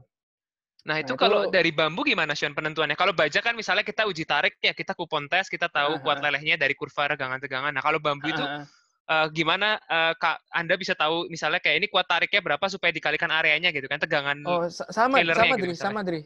Sama Oke. Dri. Jadi itu dipotong kecil-kecil lagi sih.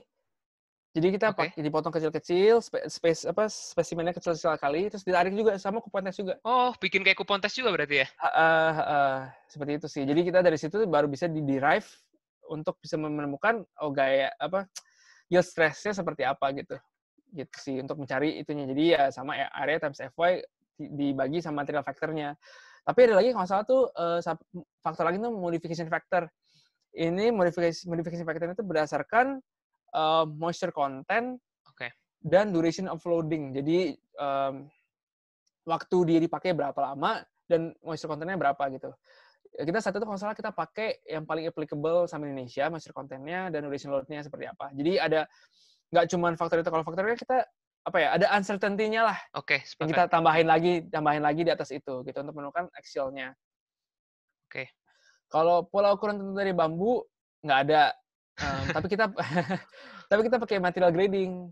Jadi kita pakai misalnya kita tahu bambu ini kan belum tentu ya bambu dengan ukuran yang sama, diameter yang sama, thickness yang sama, itu sama kekuatannya. Betul. Masalah gimana? Nah, dari riset saya baca yang paling tepat itu menggunakan density, which is beratnya. Jadi kita hitung nih, kita udah lihat dari riset kalau berat bambu segini, kita berharap kekuatan segini. Gitu. Jadi kita coba nih kita weight dulu. Kalau misalnya beratnya benar sesuai dengan density yang kita punya, baru kita pakai. Jadi misalnya dengan bambu 15 mili misalnya beratnya kurang, ya kita coba cari lagi yang lebih cocok sama berat yang kita sudah spesifikasi seperti itu sih. Oke. Gitu. Dan ya emang random sekali sih dari alam. Jadi ya kita kasih spesifikasi ke plantation-nya ya. Kita kasih spesifikasinya, kita mau size seperti ini nih. 15 cm, 14 cm, 12 cm, 10 cm. Ya mereka mah ambilnya kurang lebih kira-kira segini lah, kurang lebih segini gitu. Jadi jujur, kita kemarin ketemu beberapa yang sangat-sangat kecil dibanding yang kita spesifikasi. Tapi untungnya kan saya waktu itu desainnya agak sangat konservatif sekali ya.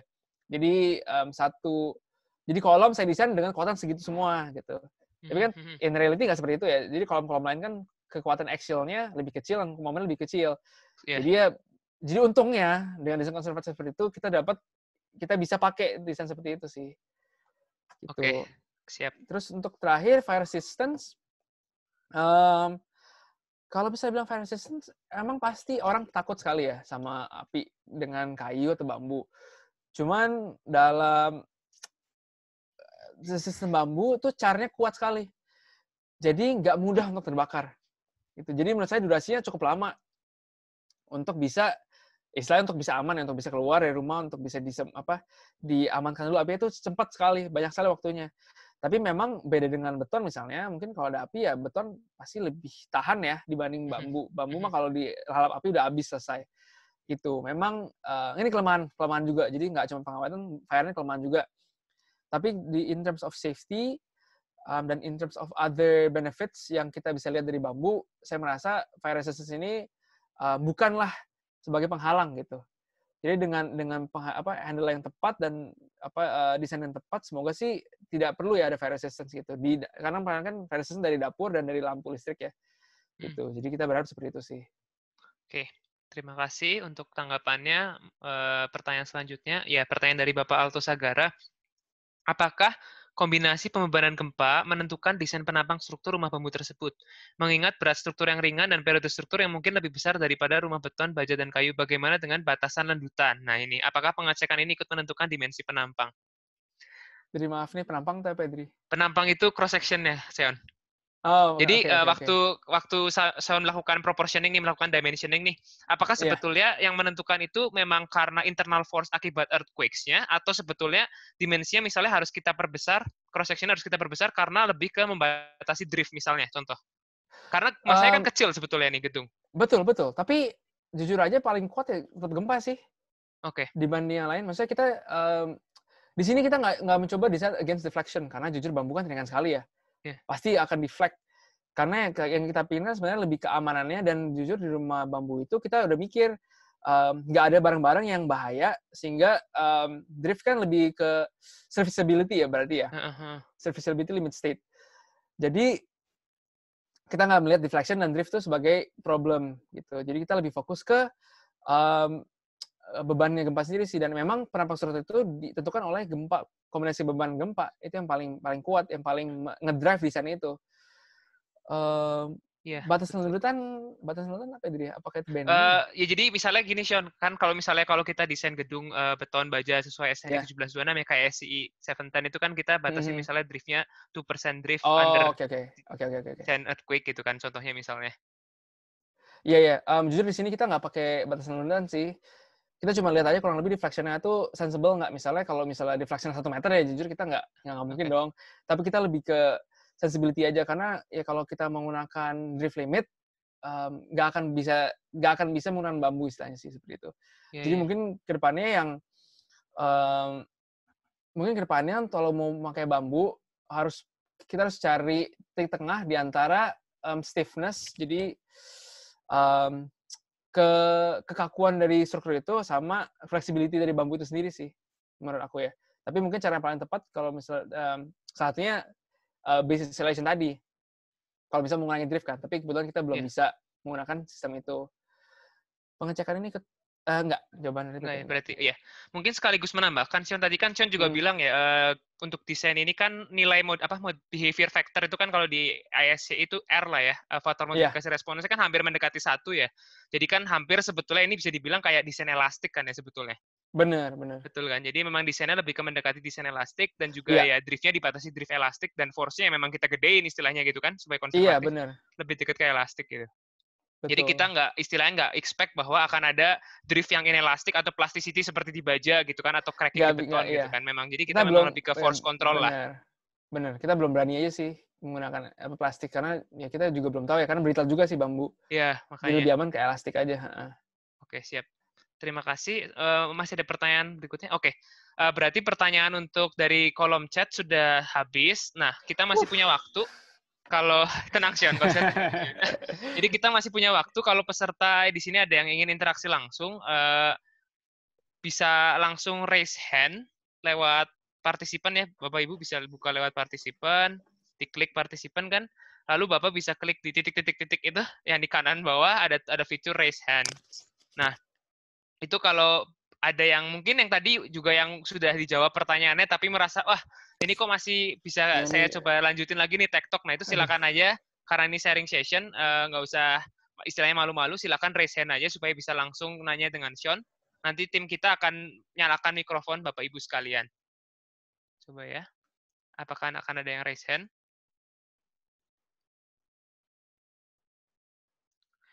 Oke, mungkin sambil menunggu juga, Sean, saya juga ingin nanya masalah transferability skill. Maksudnya kayak, ini kan Sean berharap bahwa project yang Rambol bikin ini kan sebetulnya untuk contoh ya, untuk kayak istilahnya mereka setelah ini harusnya bisa bikin lagi seperti yang Sean bikin gitu. Nah, apakah itu in reality bisa sesuatu yang maksudnya kayak, itu kan objektif awalnya ya sebetulnya ya. Setelah dilakukan di lapangan, apakah kira-kira istilahnya nih, kalau misalnya tim Rambol pergi, orang-orang lokal di situ bisa ya melakukan itu sendiri tanpa bantuan kalian lagi gitu? Atau kalau misalnya bisa, kendalanya kira-kira apa gitu? Apakah harus ada guideline sederhana, misalnya dokumen berupa gambar-gambar cara menyambungnya, atau misalnya apa sih kira-kira yang perlu dibuat dari tim ini supaya orang tuh bisa setelah ini continue their work gitu? Jadi kemarin kan ada 4, saya bilang tadi kan ada 4 orang yang udah ahli sama 4 orang yang baru belajar istilahnya ya. Oke.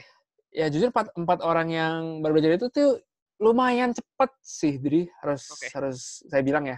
Lumayan cepat dalam mempelajari teknik-teknik pemahatannya gitu. Mungkin yang inti utamanya ya yang harus kita tekanin ya kita harus kasih mereka desainnya itu sih, gambar manual itu sih. Tapi dalam bentuk 3D. Itu sih yang harus saya tekanin lagi nih. Karena gambar kerja mereka nggak akan paham. Oke. Nggak bisa paham, nggak ngerti cross section, front elevation gitu nggak paham. Jadi kalau misalnya kita bisa membuat sesuatu yang dalam bentuk 3D, maka kita juga agak lama karena kita membuat 3D ini kan. Yang 3D ini kita bisa berharap ya mereka bisa aplikasi sendiri. Kendalanya sih lebih utama di bambunya. Karena kan tadi pertanyaan pertama tadi kan lebih Desa Bambu udah bilang kan akomodasi wisata di Bali itu dari bambu semua nih. Jadi mahal. Bambu ini malah jadi mahal nih. Jadi Oke. tidak sesuai perkiraan kita, malah bambu ini ke depannya tuh malah lebih susah dicari. Mungkin mahal sih tidak, tapi sourcing-nya malah akan lebih susah. Gitu. Jadi kita kan lebih pingin mereka tuh bisa bangun bambu dengan punya bambu sendiri nih. Jadi satu desa bisa bikin dengan lahan yang mereka punya bambu mereka nih. Karena kan kalau bambu tuh kalau bisa kita lihat tuh nggak butuh ya lahan yang besar nih untuk bisa membuat banyak nih gitu kan. Tapi kendala di sana menurut saya, Dri. Oke. Karena ya daripada pakai bambu kenapa nggak bajaringan aja sih, orang udah lebih gampang toh, ya kan? Iya, iya. Itu sih kendala di situ. Kendala itu kita udah ngajarin nih bambu itu bagusnya apa, kenapa pakai bambu. Tapi ya itu ada masalah lain tuh ya, banyak lagi opsi lain yang lebih bagus. Ya bukan bagus, sorry. Yang lebih mudah diterapkan oleh mereka. Gitu. Tapi Oke. kita ingin tekankan lagi, nggak cuman nih, kalian tuh kalau pakai bambu ini ada pendapatan tambahan, ya ramah lingkungan terakhir kali ya untuk mereka. Jadi Oke. Iya. pendapatan tambahan plus juga rumah yang lebih kuat seperti itu. Sedangkan kalau kalian pakai bajaringan misalnya, ya kalian harus mengeluarkan duit yang lebih banyak gitu. Itu Oke. sih sebenarnya. Oke, siap. Thank you, Son. Apakah sudah ada pertanyaan belum ya? Dari tim admin, apakah ada yang raise hand? Belum ada ya? Oke, Sean, sekalian saya tanya juga, Sean, tadi kan ada yang nanya masalah waktu ya. Nah, ini Heeh. Sean pernah melakukan cost analysis nggak tentang satu rumah bambu ini? Kalau misalnya kan kita sebagai owner nih, misalnya saya owner, saya pengen Mm, bikin rumah gitu. mm. Kalau misalnya saya bandingin sama tadi tuh baja ringan gitu atau pakai beton atau pakai bata gitu, kayak rasionya kira-kira bisa lebih murahkah atau jatuhnya tetap lebih mahal? Kira-kira gimana kalau dari cost analisisnya? Cost analysis kita nggak perform ya karena dari awal charity itu udah bilang kamu harus pakai Harus bambu, bambu. harus bambu. Kalau kalau misalnya untuk harga saya udah hitung kemarin total cost-nya untuk satu rumah itu 5.000 pound berarti 80 juta ya? 80 juta sekitar itu. Iya, 80 juta. Plus karyawan, semuanya. Nah, emang kalau misalnya kita pikir secara relatif kan murah tuh untuk mereka masih berat gitu kan ya. Mm-mm. Untuk warga lokal 80 juta itu nggak murah loh. Maksudnya nggak Ya, mungkin mereka sepakat. lama sekali untuk mereka bisa dapat 80 juta itu. Makanya kita juga mikir ya bagaimana caranya ya emang harus mereka tanam sendiri sih. Itu udah cara paling masuk akal mereka bisa bikin rumah itu sih. Kalau jadi jujur kalau misalnya saya harus kritis tentang proyek ini saya sendiri, saya merasa proyek ini tuh sangat idealis Oke. gitu, sangat idealis. Tapi intinya kan kita harus mulai. Kita harus Mhm. mulai untuk kasih ini loh sebenarnya kalian tuh bisa seperti ini loh. Gitu. Jangan cuman kayak dengar-dengar oh beton tuh bagus, baja itu bagus, maka pakai itu. Tapi ada lagi nilai-nilai dari balik itu yang lebih bisa kalian lihat gitu. Mungkin nggak harus ramah lingkungan, tapi secara pendapatan, secara keamanan juga nggak masalah gitu dengan bambu gitu. Oke. Jadi kalau misalnya lebih murah, iya kayaknya bisa lebih murah. Jujur bisa lebih murah dibanding beton atau dibanding Ya. baja gitu. Oke, terima kasih Sean. Ini sekaligus saya juga sharing ya, waktu itu kan saya sempat istilahnya coba pantau-pantau berita nih tentang apa usaha atau upaya pemerintah nih buat gempa di Lombok kan. Nah, itu kalau yang saya tahu ada istilahnya kayak bantuan dari PU, itu mereka bikin yang namanya RISHA ya, jadi Rumah Instan Sehat Sederhana kalau nggak salah. Itu bentuknya modular, Sean. Nah, Hmm. itu bentuknya modular, mereka itu kalau tidak salah, waktu itu saya baca artikelnya sudah membangun sekitar 50.000 unit di Lombok. Nah, itu waktu itu saya coba minta teman saya orang PU, kayak saya pengen lihat nih masalah budgetnya kan, saya pengen lihat cost analisisnya. Itu mirip-mirip, Sean, sama rumah bambu yang tadi Sean bilang. Jadi sekitar 50-60 juta. Jadi menurut saya Hmm. itu opsi yang bisa menjadi alternatif juga gitu. Jadi kayak eh, bambu itu sesuatu yang bisa menjadi solusi yang cukup inilah menguntungkan buat owner gitu karena emang ya bantuan pemerintah juga itu kan istilahnya udah pemerintah pasti survei juga yang sudah semurah mungkin gitu kan Sion. Betul. Nah itu juga Betul. sekitar itu 50 dan 60 juta. Nah cuma mungkin yang bisa saya kritisi itu lebih ke ininya Sion. Tadi kan Sion bilang sekitar 2 bulan ya Sion paling cepat lah kira-kira menyelesaikan satu gedung ini gitu Ya. misalnya. Let's say paling cepat 1 bulan 2 bulan lah gitu ya. Nah Mm-mm. itu memang kalau saya pribadi dari segi untuk mitigasi bencana itu terlalu lama, Sean, sebetulnya.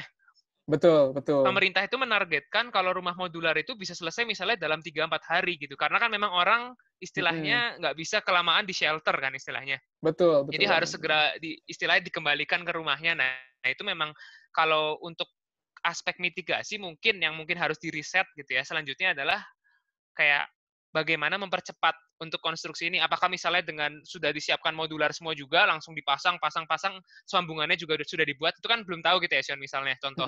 Betul.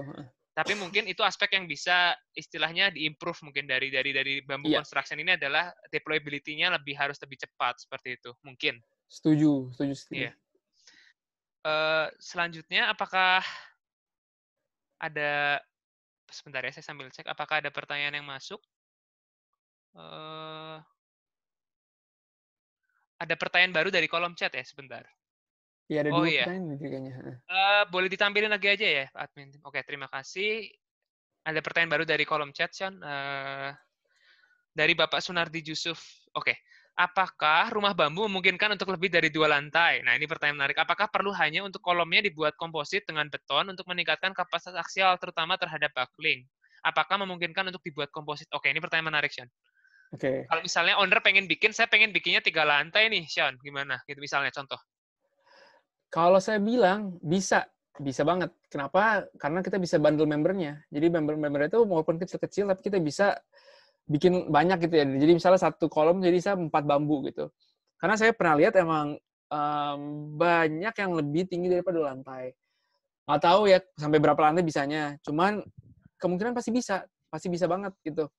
Karena tapi itu sekali lagi sambungannya itu loh yang menjadi problemnya sih. Kalau misalnya untuk rumah bambu lebih dari 2 lantai tapi nggak ya apa kita punya budget yang banyak, saya yakin masih bisa. Karena koneksi pasti bisa bikin yang bagus. Oke. Gitu. Terus apakah perlu hanya dengan kolam dibuat Apakah mungkin komposit dengan dibuat sebagai beton? komposit? Saya agak bingung nih, maksudnya di komposit seperti apa ya? Misalnya contoh Kayak gini, di Sean, kalau yang saya tahu kan di UK sendiri banyak riset tentang CLT ya, cross laminated timber betul, misalnya. betul, betul. Nah, CLT sendiri kan sekarang udah mulai banyak dikombinasikan misalnya dengan beton. Jadi misalnya strukturnya ada yang kalau yang saya tahu itu misalnya kolomnya beton, baloknya pakai CLT, atau misalnya CLT-nya atau misalnya dibungkus gitu, Sean. Mungkin ada nggak sih Kayak di kemungkinan Inkis misalnya gitu kayak ya? ya kayak atau misalnya infill, jadi kayak buckling restraint brace gitu. Jadi bambunya dalamnya Iya, diisi iya. grout misalnya. Contoh, apakah pernah Heeh. dengar atau pernah tahu sesuatu Nah, tentang itu nggak? kalau yang saya tahu nih, yang saya tahu sering dipakai di negara-negara lain, itu dengan masonry wall. Jadi mungkin bisa pakai masonry wall atau mungkin bahkan beton. Dalamnya dikasih bracing si bambu itu. Oke, Jadi baru dicor. Nah, itu oke. salah satu cara, kayak salah satu komposit yang menurut saya tahu. Terus kalau untuk ini nih kalau isi bambu itu dengan beton, sebenarnya menurut saya itu agak kurang viable, agak kurang bisa dipraktekkan karena shrinkage rate-nya, aduh saya nggak tahu nih, Oke. kayak Ya, jadi susut. betonnya itu bakal mengecil, susutnya Ya, lebih cepat atau lebih besar gitu. Jadi temperature movement-nya itu akan berbeda. Jadi malah kalau misalnya betonnya itu tiba-tiba membesar pendek lebih cepat dibanding si bambunya, malah bambunya. akan retak bambunya kan, malah akan crack gitu loh. Ada internal stress ya, malah dia ketarik gitu misalnya Betul, contoh. Oke. iya, itu problemnya kalau misalnya diisi. Kalau misalnya possibility seperti paling ya itu sih di wrap sih di encase itu, dilapisi sama beton. Itu mungkin opsi yang paling masuk akal sekarang nih dengan bambu. Yang saya soalnya pernah lihat kan beberapa kayak antara slab atau shear wall bisa dikasih bambu. Oke, Kalau kayak sepertinya itu udah aja sih. menjawab Itu semua nih, Sean. udah cukup jawab ya, Udah semoga cukup ya. ya, oke. Pertanyaan tadi masih ada pertanyaan. Oke, dari Mas Syed Ahmad Fauzan. Saya ingin menanyakan perawatan lebih lanjut mengenai bambu. Apakah ada perawatan lanjutan atau khusus untuk bambu? Apakah ada bambu anti rayap atau bagaimana? Jadi perlu Iya. maintenance-nya gimana, Sean, kira-kira? Misalnya udah punya rumah nih, bambu gitu. Nah itu kalau misalnya nih, untungnya kalau pakai bambu itu dirawat sekali, kalau misalnya udah berawat bener, jadi dengan diproses udah bener, dirawat udah bener nih, nggak mungkin rayap itu bakal makan. Karena kan rayap tuh makannya kenapa? Karena ada sari manis, aduh apa ya? Ada manisnya tuh dalam bambu itu tuh ada kayak matriksnya tuh manis sekali. Jadi mereka suka makan itu, makan manis-manis itu. Nah jadi kalau kita isi dengan zat kimia kayak boraks misalnya, kita isi ini boraks nih, boraksnya tuh udah crystallize dalamnya tuh. Jadi rabbit itu masuk pun langsung udah nggak bisa makan apa-apa lagi dan udah tewas gitu karena kan kristal-kristal kecil. Jadi setelah kamu tuh di kayak tajam gitu loh, kayak duri dia masuk, hilang. Jadi kalau misalnya itu sih udah cukup, harusnya udah cukup. Tapi mungkin masalah kedua tuh lebih ke moisture-nya. Nah, itu. Nah, Ya, itu gimana, Sean? kita harus desain against itu, against air. Jadi kalau bisa, kalau tadi Bapak Ibu lihat rumah yang di belakang ini, saya belakang ini kebetulan di itu, Ya. atapnya tuh panjang sekali. Jadi benar-benar kita kalau bisa mungkin tuh hujan tuh agak sulit untuk bisa kena ke bambu kita, gitu.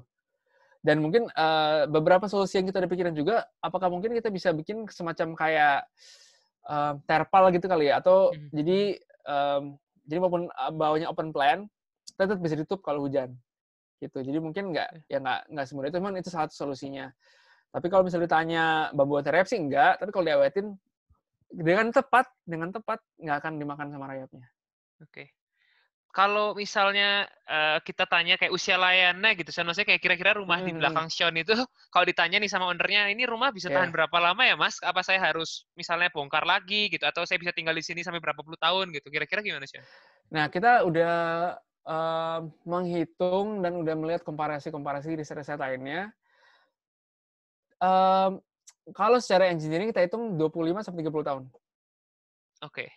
25 sampai 30 tahun. Tapi di real life-nya menurut saya sih bisa lebih lama. Jujur bisa lebih lama. Karena saya melihat dari banyak banget contoh-contoh kasus rumah struktur dari bambu itu tahannya lama sekali. Gitu. Okay. Jadi, tapi kalau misalnya ditanya, saya sebagai engineer, saya percayanya kapan saya bisa kasih garansi 25 sampai 30 tahun. Oke, I see. Siap.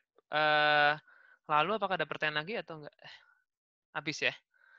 Oke, kita masih coba buka sekali lagi kalau ada yang ingin bertanya lewat live chat, silakan tanyakan langsung, bisa nanya lebih jauh tentang Sean. Khususnya buat Anda yang mungkin tertarik, apakah misalnya nih ada yang pengen riset. So, saya di Inggris lumayan banyak juga ya, Sean, yang kayak Bath, itu kan UCL itu mereka memang malah justru aktif tentang bambu ya, Sean ya? Bener, saya juga bingung. Bath, UCL, Warwick, Coventry, Bath, UCL tuh malah fokus banget ke itu. Ke bambu, saya juga kaget sih. Malah mereka juga banyak banget. Padahal di UK kalau untuk konteks nggak ada bambu sama sekali ya.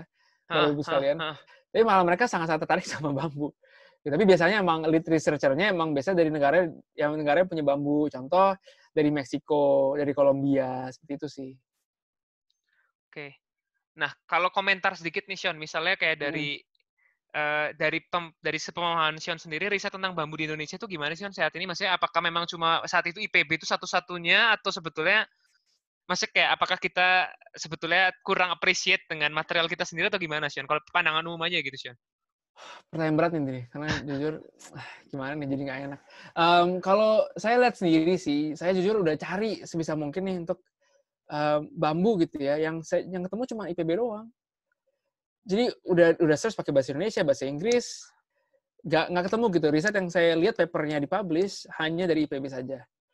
Gitu. Dan itu pun kalau saya bilang belum menjurus ke struktur ya, lebih ke bambu itu sendiri sebagai material. Sedangkan kalau saya lihat di Bath, mereka udah cek, seismic with bamboo, gitu, structural capacity of bamboo, gitu loh. Jadi mungkin ke depannya kalau apalagi kita punya resource yang banyak sekali ya, semoga makin banyak orang yang kayak penasaran gitu, gimana sih cara pakai bambu gitu loh. Apalagi yang kayak tadi ada beberapa bapak yang sudah bilang, di Bali ini udah banyak banget loh yang mau buat wisata lokasi bambu, dan pasti juga di daerah-daerah akan nyusul nih. Bikin yang kayak green village, desa bambu gitu. Jadi saya alangkah sayangnya kalau misalnya malah yang riset bambu itu malah orang luar negeri itu. Masa harus jauh-jauh ke Inggris sih untuk desain bambu, kan nggak lucu gitu. Maksudnya kenapa nggak bisa orang Indonesia sendiri bikin desain bambu sendiri gitu sih. Saya harapannya bisa ke sana sih. Jadi banyak yang itu. Banyak riset yang lebih fokus ke strukturnya ya, struktur bambunya, instead of bambu as a material itself gitu. Oke, siap. Jadi saya juga sharing sedikit, saya baru ingat dulu di ICE itu, kan ada yang Researchers Conference, dan waktu itu kita mengundang pemenang dari Australia. Jadi Australia itu kan juga punya kayak ICE-nya kan, Australia, Hong Kong, dan sebagainya. Nah, orang researcher dari Australia ini riset tentang bambu justru. Jadi dia tentang bambu terhadap fire resistance-nya. Jadi pertanyaan tadi ya dari Carolina itu juga sedang diriset memang. Jadi seperti yang Sean bilang, fire ratingnya bambu itu sebenarnya lumayan bagus karena itu tadi bagian intinya itu sebenarnya lama gitu terbakar sampai bagian dalamnya gitu kan. Nah itu sesuatu yang sebetulnya kalau buat teman-teman di sini yang mungkin berpikir mau studi S3 atau studi S2, misalnya pengen bagaimana ya cara kita mengelaborate istilahnya kearifan lokal dengan riset kalian, itu bambu menjadi salah satu opsi yang sebetulnya menarik gitu. Jadi masih banyak istilahnya apa ya, unknown things about bambu gitu, yang masih bisa kita telusuri gitu, Sion, sebetulnya. Iya, dan lucunya sih kalau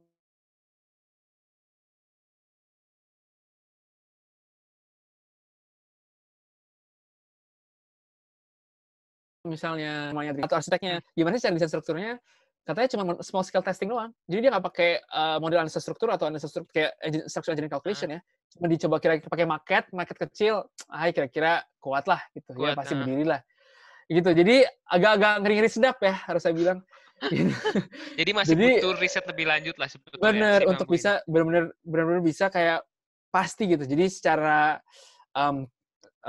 standar itu lewat gitu, udah tembus standar itu sayangnya banyak yang belum gitu sih. Iya. Kalau yang saya tahu di Indonesia itu salah satu yang kita sudah pakai istilah kearifan lokal itu sebenarnya pondasi cerucuk bambu, Sion. Jadi sudah dipakai kayak untuk pondasi bangunan itu tiang-tiang pancangnya diganti bambu kecil-kecil, itu sudah cukup lama sebetulnya dipakai. Cuma kalau bambu as structure itu masih sebetulnya lebih ke ya untuk local housing sebetulnya, dan itu untuk daerah-daerah yang memang ada bambu di situ seperti Bali dan Lombok mungkin. Tapi kalau let's say kita lihat kayak di Jawa atau Sumatera itu ya kita susah lah ya kalau untuk menemukan rumah yang betul-betul pakai bambu. Paling misalnya kayak ya itu kayak misalnya green kayak ada kafetaria atau apa yang memang didesain sengaja dengan bambu gitu. Tapi tidak ada rumah penduduk yang memang didesain pakai bambu gitu misalnya. Iya, belum common sih, baru lebih ke ya anehnya ya jujur aneh ya. Sebenarnya lebih ke terbalik sih. Kalau saya nanya di sana, mereka bilang material yang keren tuh apa? Beton kan, baja nih keren. Tapi kalau orang dari Western, orang Barat tuh lihatnya, wah bambu ini eksotis sekali ya. Saya pikir tinggal rumah bambu. Jadi malah itu kebalik-balik. Jadi saya ingin tekanin lagi sih, jangan lihat tuh Barat harus selalu yang paling maju gitu loh. Kita juga pasti juga bisa maju. Maksud saya seperti itu. Jadi apa yang kita tahu malah pasti kadang lebih banyak juga daripada orang-orang dari Barat seperti itu sih. Kayak contoh aja misalnya Andri gitu ya. Andri orang Indonesia tapi pengetahuannya jujur jauh dibanding orang-orang di perusahaan saya sendiri gitu, walaupun di Inggris gitu sih. Jadi terutama dalam bentuk seismik ya Andri ya. Kan kita di Inggris nggak ada seismik, jadi pengetahuan seismik saya juga benar-benar nol gitu. Saya juga diajarin salah satu pertama diajarin juga sama Andri Saputra Gunawan sama Andri Setiawan, dua-duanya diajarin saya. Jadi ya jangan takut sih dan jangan kayak berasa oh saya orang Indonesia nih di Barat lebih maju, nggak, jangan gitu juga gitu loh. Gitu sih. Oke, terima kasih Sean. Kalau sudah tidak ada pertanyaan, apakah ada pertanyaan di kolom chat ya? Oh, ada pertanyaan masih di kolom chat. Kita jawab aja terakhir. Tim admin, sorry, bisa ditampilkan lagi ya, ada pertanyaan baru. Habis ini mungkin kita tutup aja. Ada pertanyaan tambahan sepertinya di kolom chat. Oke, maaf.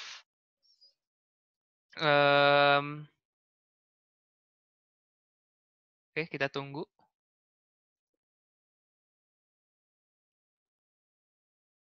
Bisa ditampilkan? Sebentar. Oke, ya. Ini baru banget masuk ya soalnya. Untuk dari Pak Hermawan, selamat siang. Saya ingin bertanya, jika pada kayu ada yang namanya mata kayu yang dapat melemahkan kekuatan kayu itu sendiri, apakah pada bambu ada kecacatan material tertentu seperti pada kayu? Ada nggak, Sion? Cacat-cacat yang menyebabkan misalnya kekuatan kapasitasnya jadi berkurang seperti itu? Nggak ada sih, menurut saya nggak ada sih. Kalau cacatnya itu sih menurut saya pasti ada, cuman nggak se-common kalau mata kayu ya.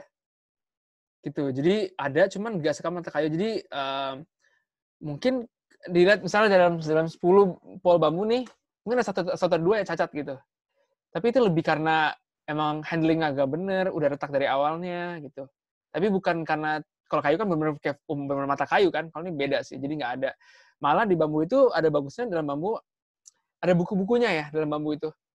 Yang malah yang kita tuh nggak perhitungkan, perhitungkan sih, cuman nggak dalam Excel gitu nggak perhitungkan. Jadi itu malah menambah kekuatan bambu yang kita nggak terlalu kita masukkan dalam hitungan kita. Ya? Iya, benar.